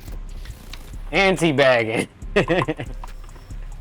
I'm about to say, I got like at least what I thought was gonna kill him. Enough bullets, 5, but apparently he need to be killed. Like he had some like armor plates or whatever. I don't use the motherfuckers, but I probably should. Cause anybody that I come up with armor plates, I'd be like, God damn. You gotta shoot them out extra long. 24.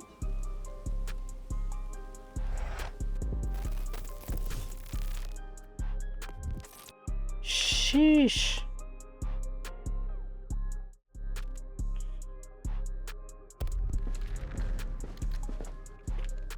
I'm ready. I don't even know if my bitch got no other outfits and shit. That's about it for her.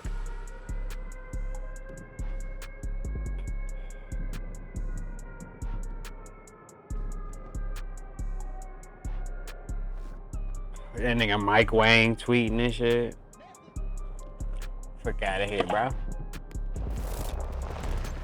Well, I kind of like this map though. That's what they need to drop is the nighttime pack for this game, so every map can be on nighttime. That shit was fun when they did that shit. I ain't play it that much, but it made the maps look cooler. Cause this map will look cool at night. Oh shit, we defending this time? Yeah. A little change of pace, you know what I'm saying? Yeah. So like this character, I'm supposed to be using a sniper rifle with, but fuck that shit. Yeah. Certain characters be more proficient with specific weapons and shit. That's what I don't like about the modern video games. I remember back in the day, you just pick a gun and go out there and kill some motherfuckers, bro. Mm-hmm. Now they like, ah, nah, bro is a lesbian, so he only used the long gun. You know what I'm saying? Like, what the fuck? Oh, I ain't see that motherfucker till it was too late. That's a good hiding spot in between them little two barrels. Or like gas containers or whatever. I didn't hit him. Nah, we got two motherfuckers on our team playing all the way at the back, so you be alright. Oh, I got two snipers looking at me. That's not good. Wow, that's crazy. This game, it's really not about ADS speed, honestly. It's about who sees you first. I'm okay. Thank you. Ah! As soon as I spawned, I got shot by snipers. I'm gonna hide in this tree for a second. Wait, I can put this shit over here? Oh, I gotta fall back. Ah! Run, nigga, run. What is this?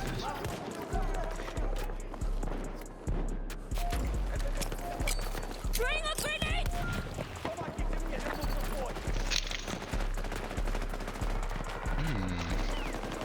Yar.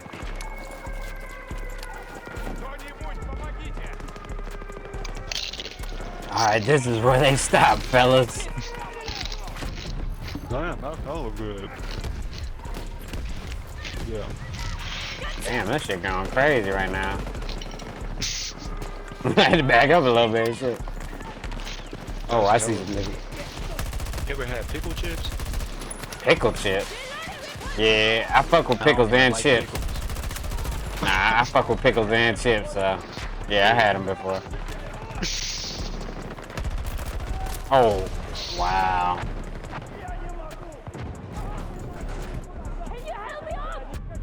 Bro killed me and just immediately started putting out some gadget and shit. That shit crazy. There we go. That's what I need right there. Damn. I was about to say, that gotta be AI.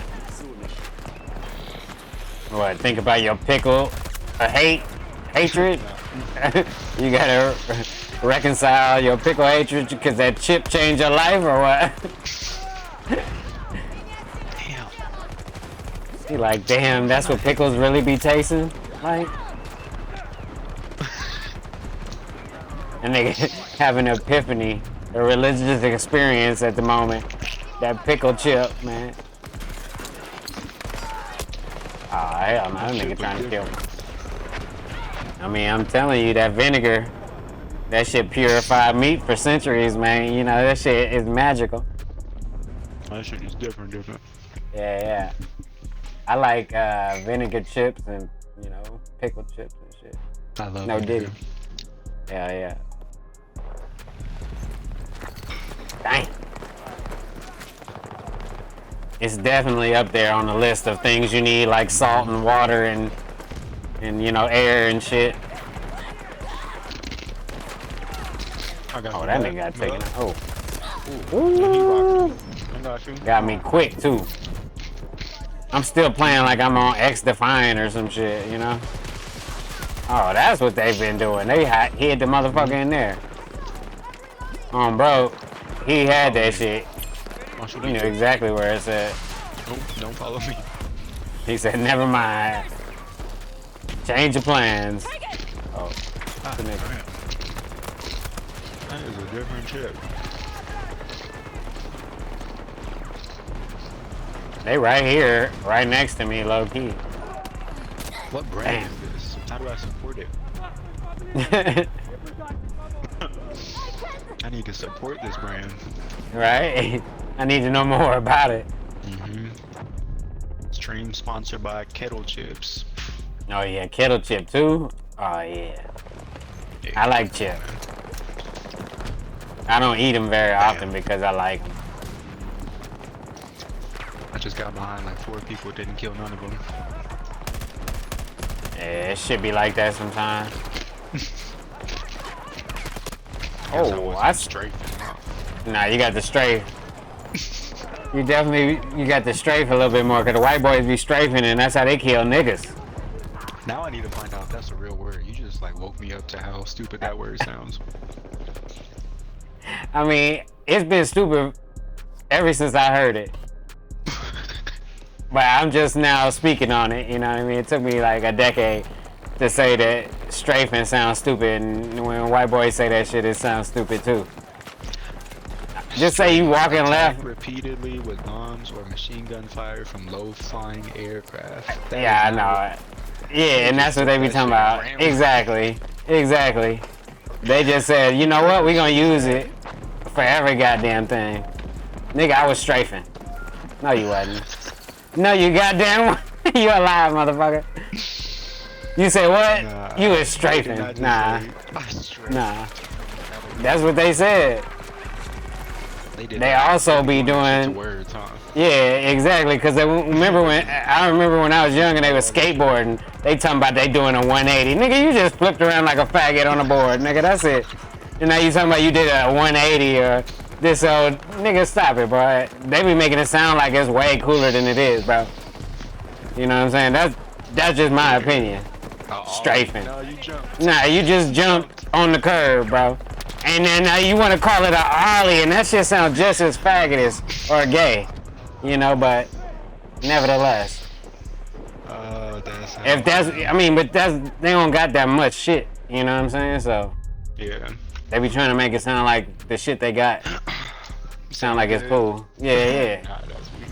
They be putting extras on it. Niggas strafing, bro. You just walk from left to right, bro. That's it. I mean, let's be honest, bro. I mean, if you want to strafe, we'll say that too. But for the last 10 years, that shit been on my mind, but I just ain't said nothing.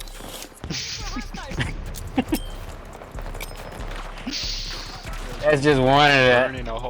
Yeah, that's just one of the things that I couldn't get a hold of. I was trying to reconcile it for years, but I was like, nah, they ain't strafing. They really just walking left to right, in a sense. They ain't really doing nothing special on the skateboard. And I'm hating because I don't know how to skateboard. But I can strafe down. Because they just walking from left to right. I could do that, you know. In an angle and shit. Oh, I found that nigga. I found that one nigga. He over here hopping and skipping around over here too with the cape on again. Nigga playing like a faggot too. I don't even know if you can say faggot on YouTube no more, but if I'm still live streaming, I guess I can say it.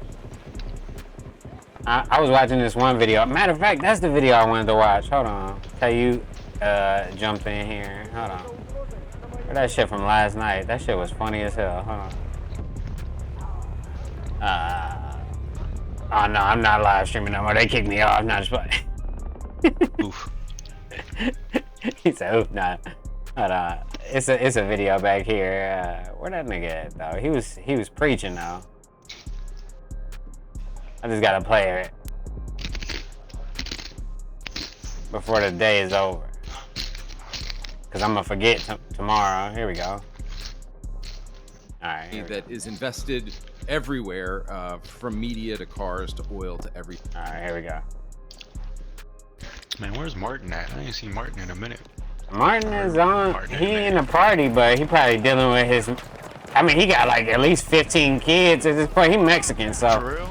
I don't know. I mean, I assume, because, you know, the last time I talked to him, he had at least about 8 or 9, so. I don't know. You know, Mexicans, they can't. I'm Mexican a little bit too, so I don't know how to use a condom properly. So it could have happened to me too, but I was blessed to, you know, be able to pull out the driveway and some pussy simultaneously and shit like that.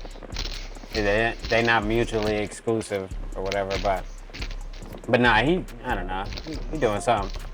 I'm in the motherfucking Discord right now with two of them niggas, Chop and Martin, but they both on mute or something.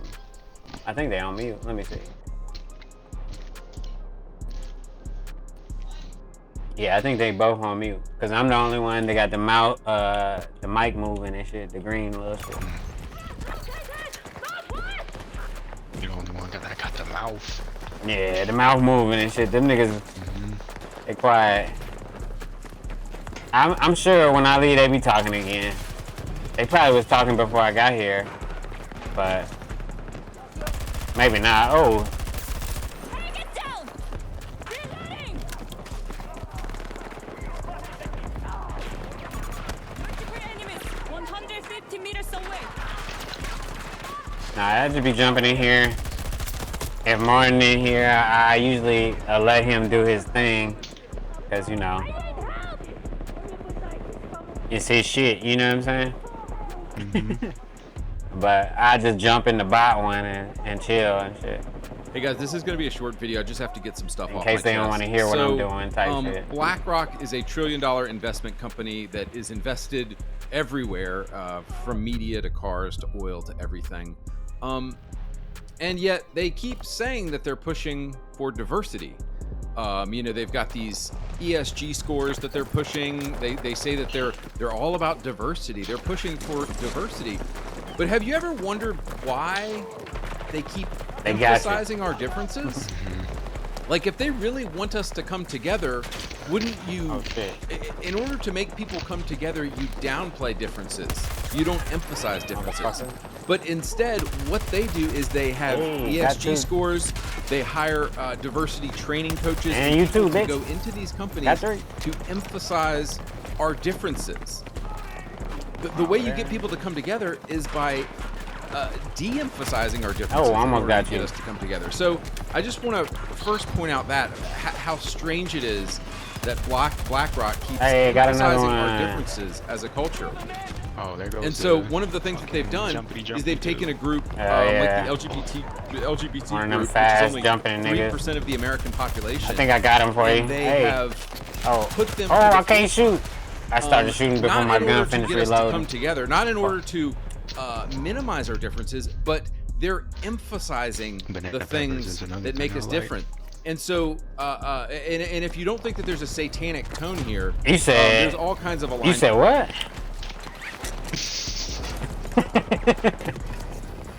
You said something about some banana pudding or some shit?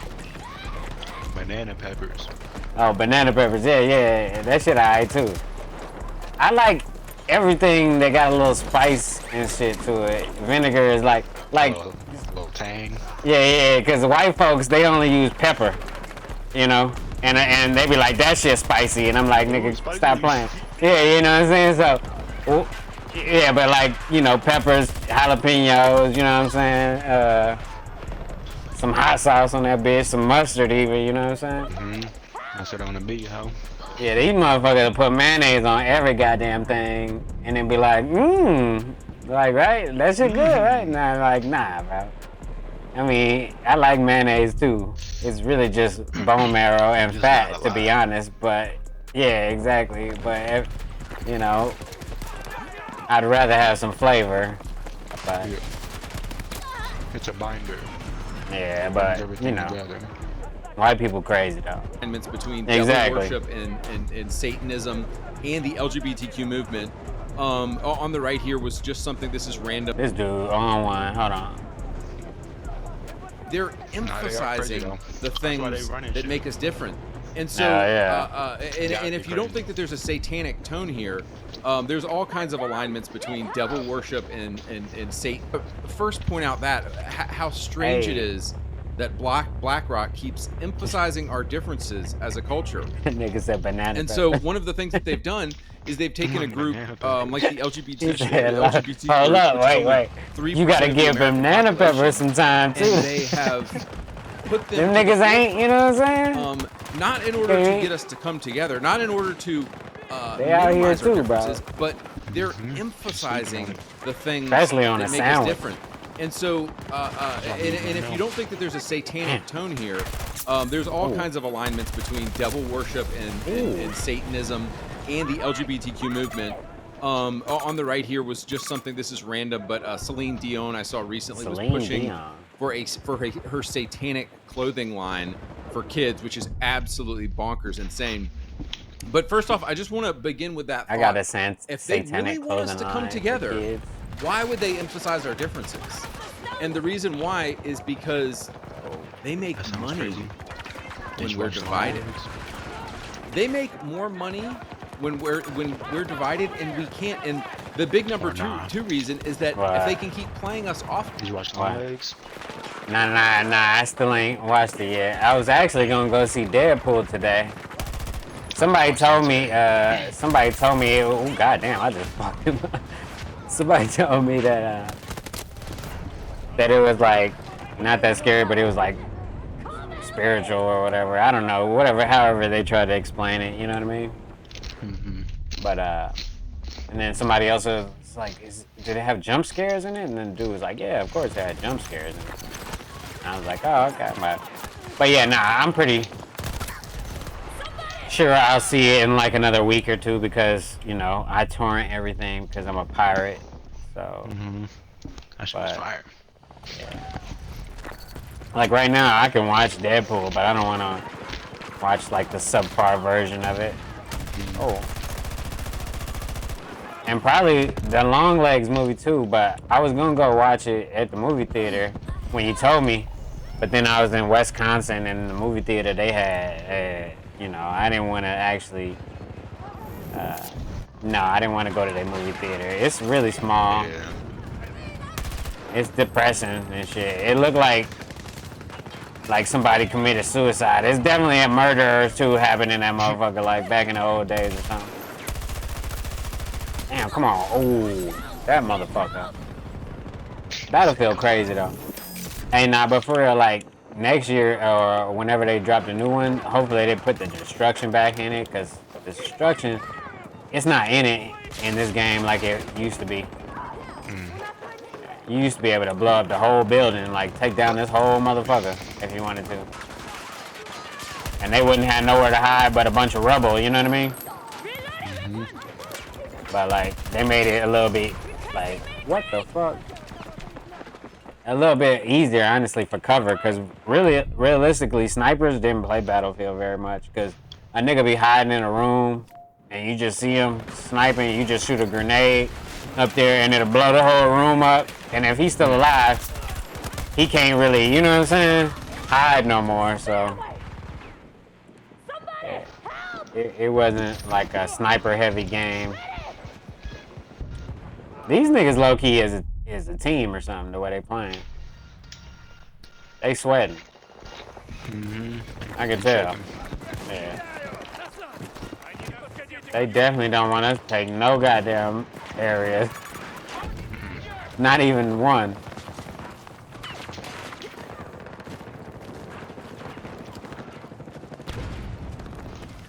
Motherfucker.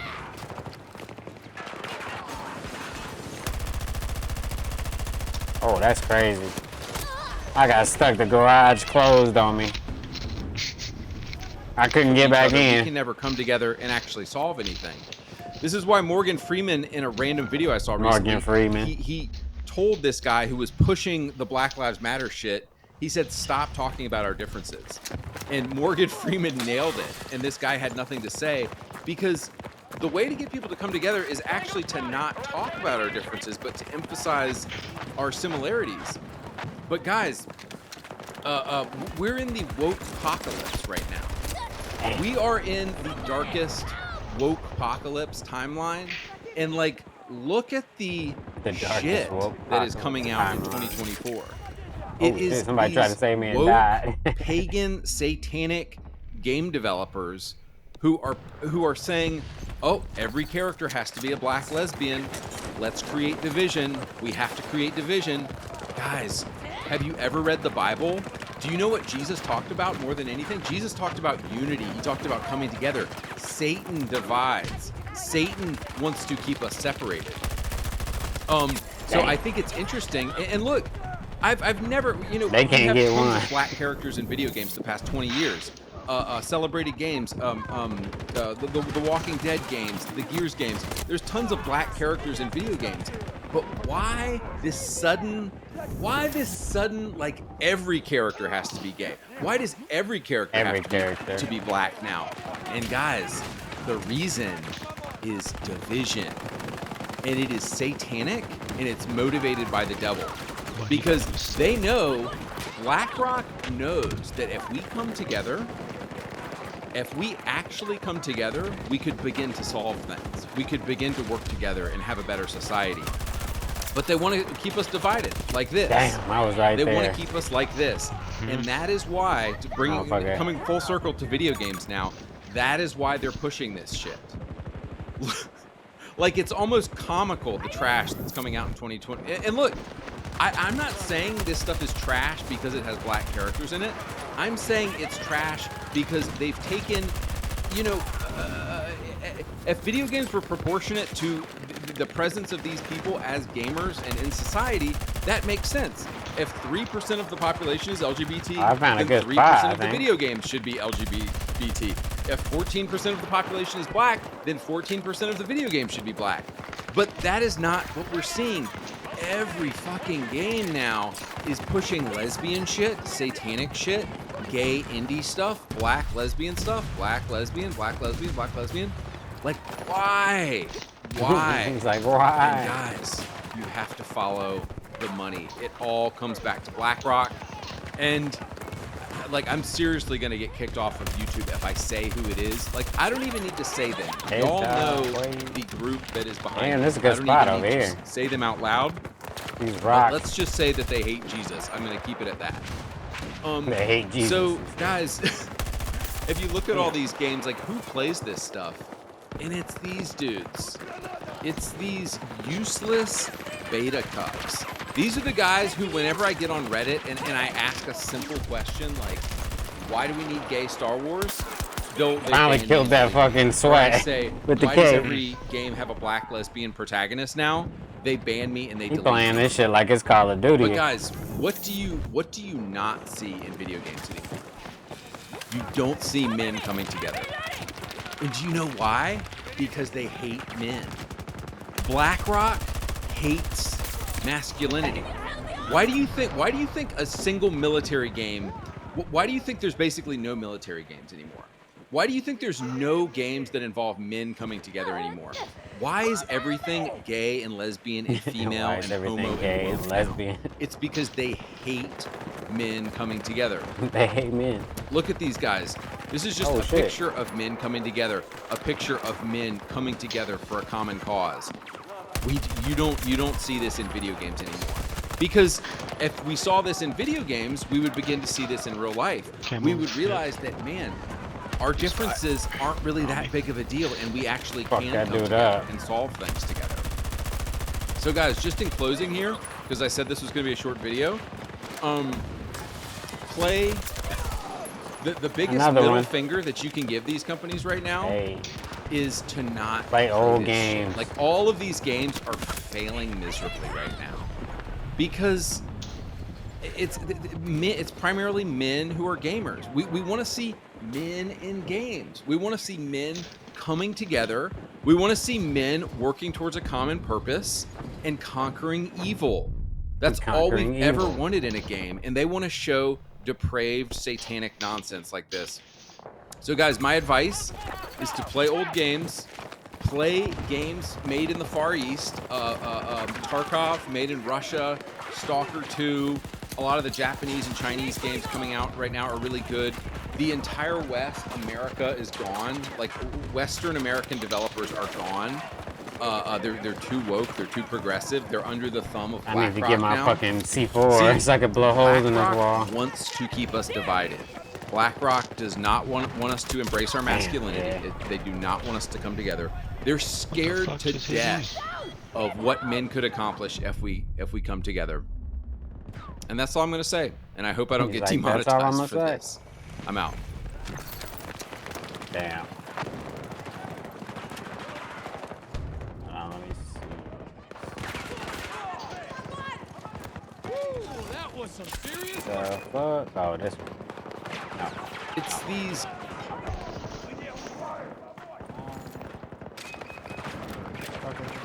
Oh, this one. Oh, this one's good too. There are Damn, some these places in motherfuckers the all world that walked are in so here. I just evil. got 3 You kills. can feel the demonic energy when you're there. That's great. I know you guys have heard the stories of I wasn't even playing. I just got 3 kills in a row. I looked up, hold the trigger, and walked to the right. I started strafing immediately. You know what I'm saying? That's really what it was. You know what I'm saying?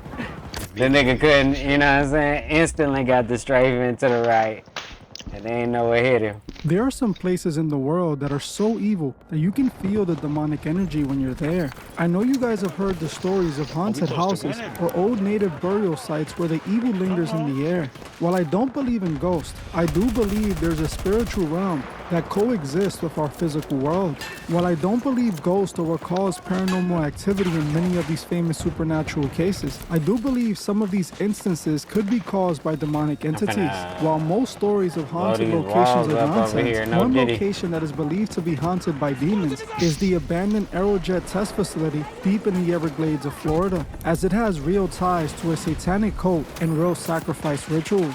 Hey guys, I hope all is well. Welcome back to The Truth Is, where I drop wanna new let me videos revive every you? other day exposing the truth. In today's episode, we will be talking about the YouTuber who accidentally stumbled upon a sacrifice site in the Everglades of Florida. Let's get right into it.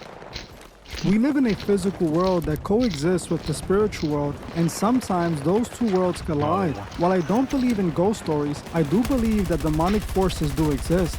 Many people who practice the occult and join cults dedicate their lives to serving many demons and deities. I believe in rare occasions, demonic energy can attach itself to someone or a location, especially in places where satanic cults gather to do their rituals for these demonic entities. Places these demons attach themselves to often experience unexplained evil. This is exactly what's taken place in the abandoned Aerojet rocket testing facility in the Everglades of Florida. While you might be thinking that an old abandoned rocket testing facility site would be the last place demons will reside, well, the thing is, this isn't just any old testing facility. It actually belonged to the rocket scientist Jack Parsons. Now, if you saw...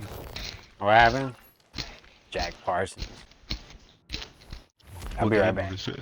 Oh, I don't even know. I think it's a breakthrough infantry, so it's just no vehicles and shit.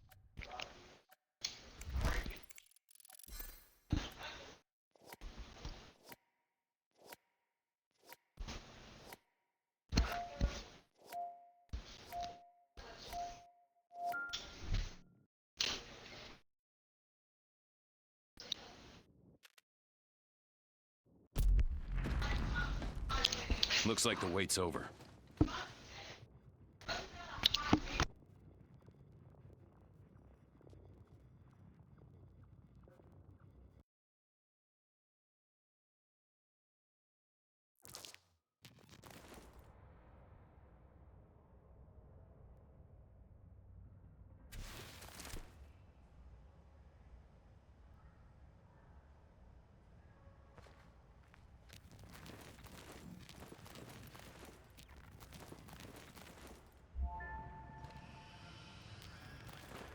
Fight smart and stay alive. Alright.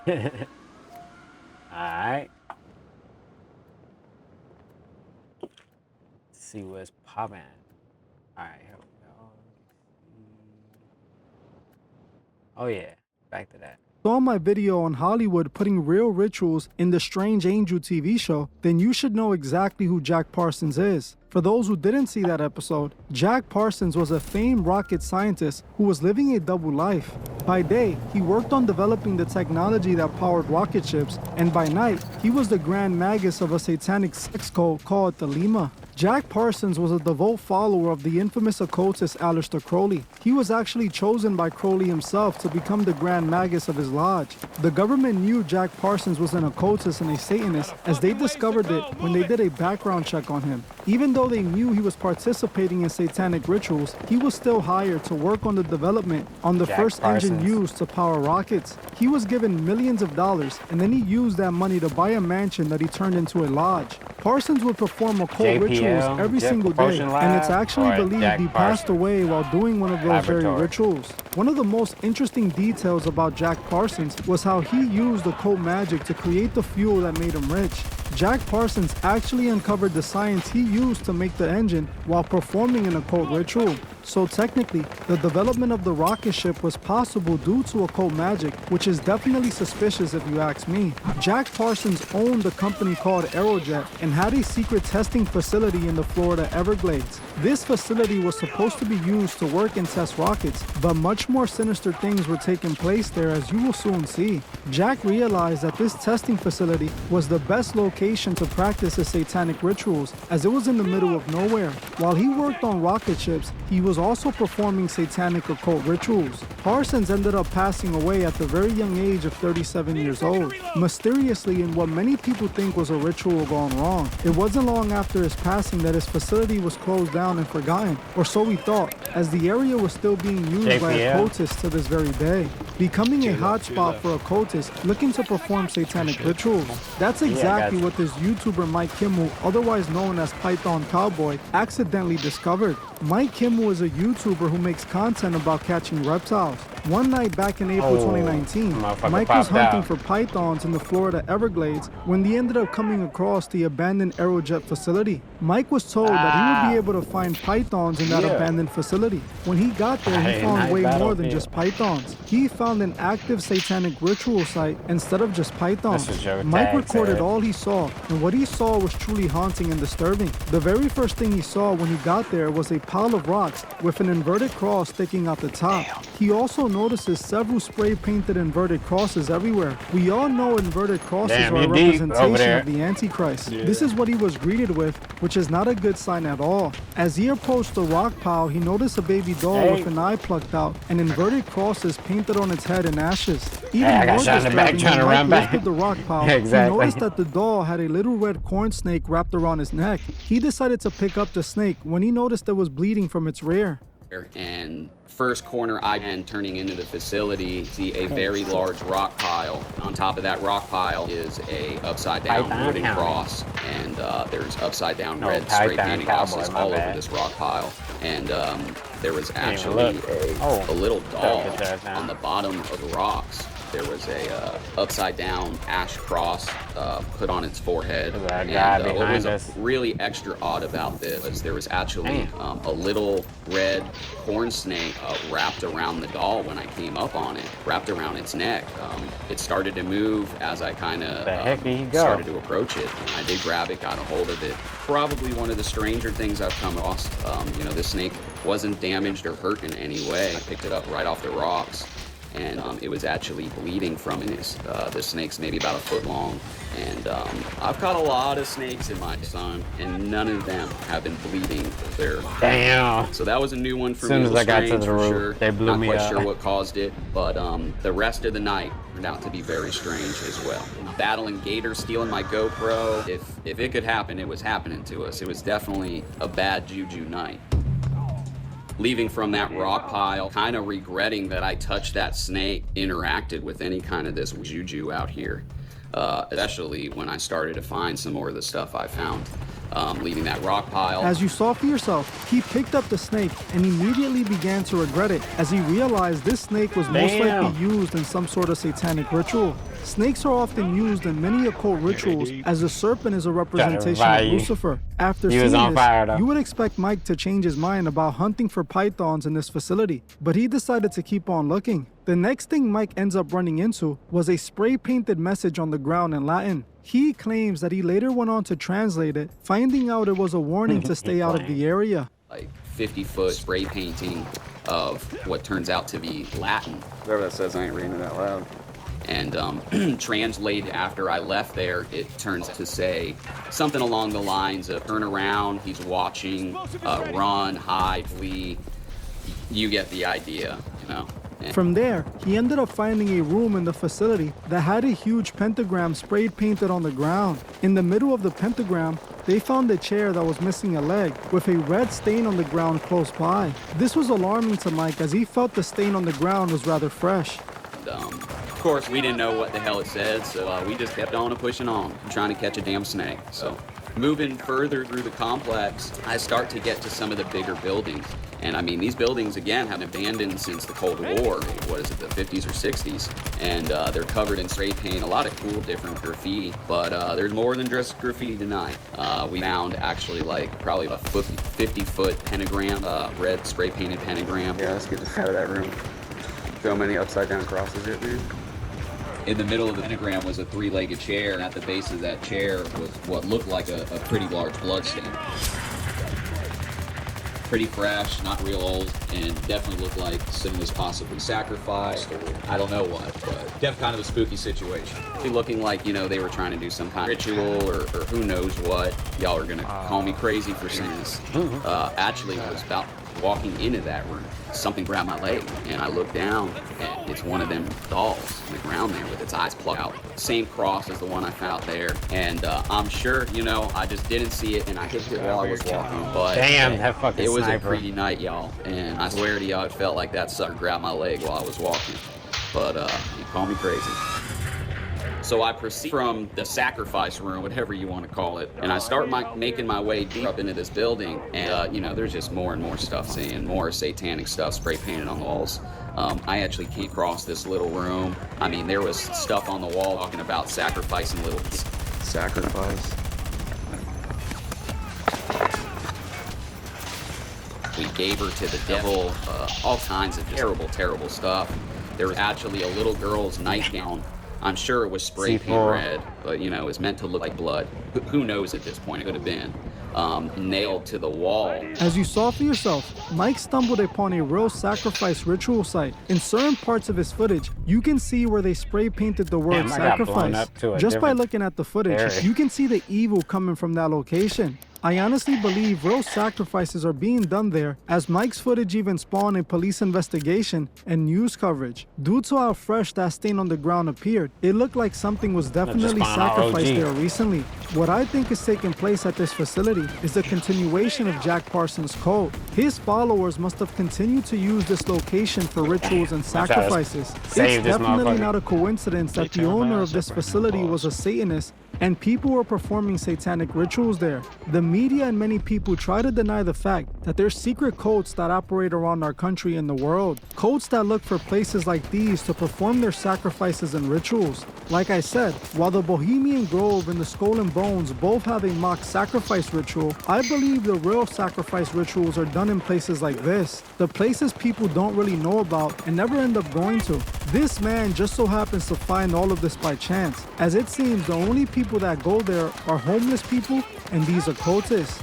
God only knows what evil is being done in that abandoned facility. Isn't it strange that these facilities are just allowed to remain abandoned? The police could lock this place down and secure it, but even though they know about all the crimes that are happening there, they still do nothing about it. In my opinion, this is purposely done to allow for places for these rich elites to do their rituals.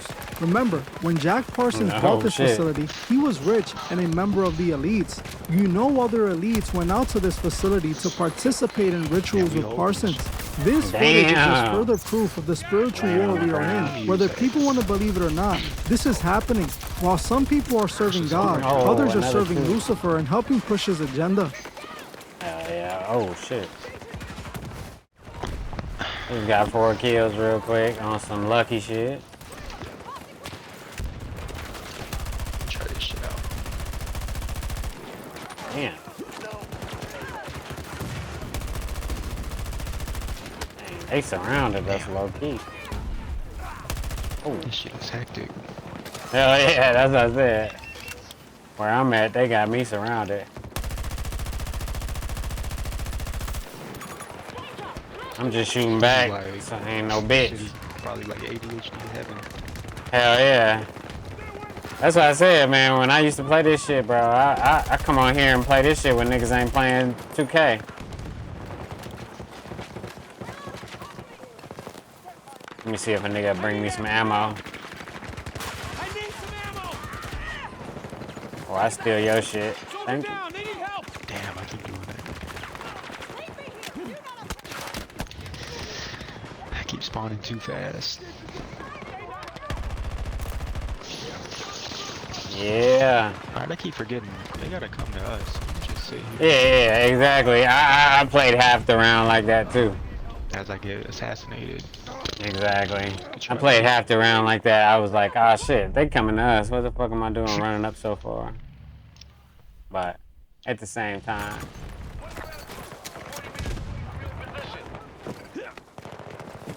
I don't be trying to sit back too much either. How am I 7 on the leaderboard? I feel like I'm doing ass. Damn. You just staying even, that's all. Ain't getting cooked too much. And then, like, you got on the health. Oh, anytime you a healer type nigga, you always gonna get hella points. Even in any of these games. But you ain't like being selfish, basically, you know what I'm saying? Yeah. Like, nah, I'm a team player, bro. Dead ass. Ooh. I'm a motherfucking assault nigga. I don't be getting hella points unless I kill shit.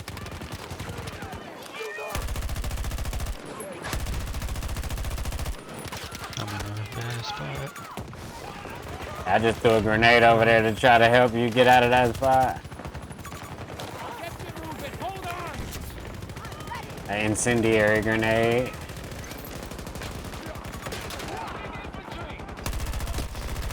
That shit too far. Oh. We definitely winning now. Sniper right there.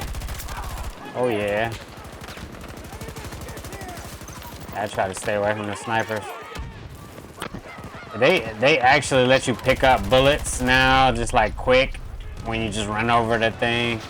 Like, like, cause in old Battlefield that's how it was, but this game was broken, so you had to like fucking stand on the box and press X or something. And now it's like you just run over it. It's way better. Like old Battlefield and shit. And it's modern. I know fucking old school shit. Hectic than a motherfucker. Hell yeah, hectic than a motherfucker, but that's Battlefield though. Focus, focus. Hey. Skiggity sky. Oh, somebody dropped OG. I gotta get OG back. Oh shit, hell nah. I was finna help OG, but then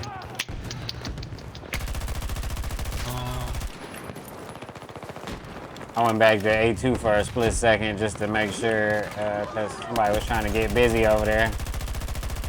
Oh hell no, bro. That nigga hit me with an M44. That's crazy. It's a black bitch too. Crow. That's crazy. Crow. That bitch a crow. It's a crow. I'm talking about the crow over there? Nah, I ain't really. That's all you. I ain't on the crows like that, bro. That's all you, little man. You got that, man. She gonna give you hella problems and shit, you know what I'm saying? But that's on you. That's funny. Oh, crow. Old school shit. Some Pimp C shit. I'm just marking niggas, you know what I'm saying? For the sniper niggas on the team, if we even got any. Oh, they coming to the right. Oh, fuck.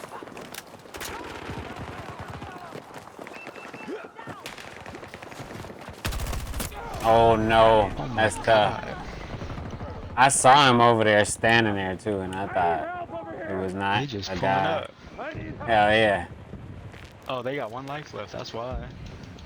Yeah, they ain't got nothing. They ain't doing shit. It's a wrap for them. I'm gonna hit the game winner. Damn. The game winner. Alright, nigga, I'm finna holler at you in a minute. You go ahead and Hit you up next time, man. I appreciate it. Hey, He did. but yeah, stay out of trouble, bro. Sure will.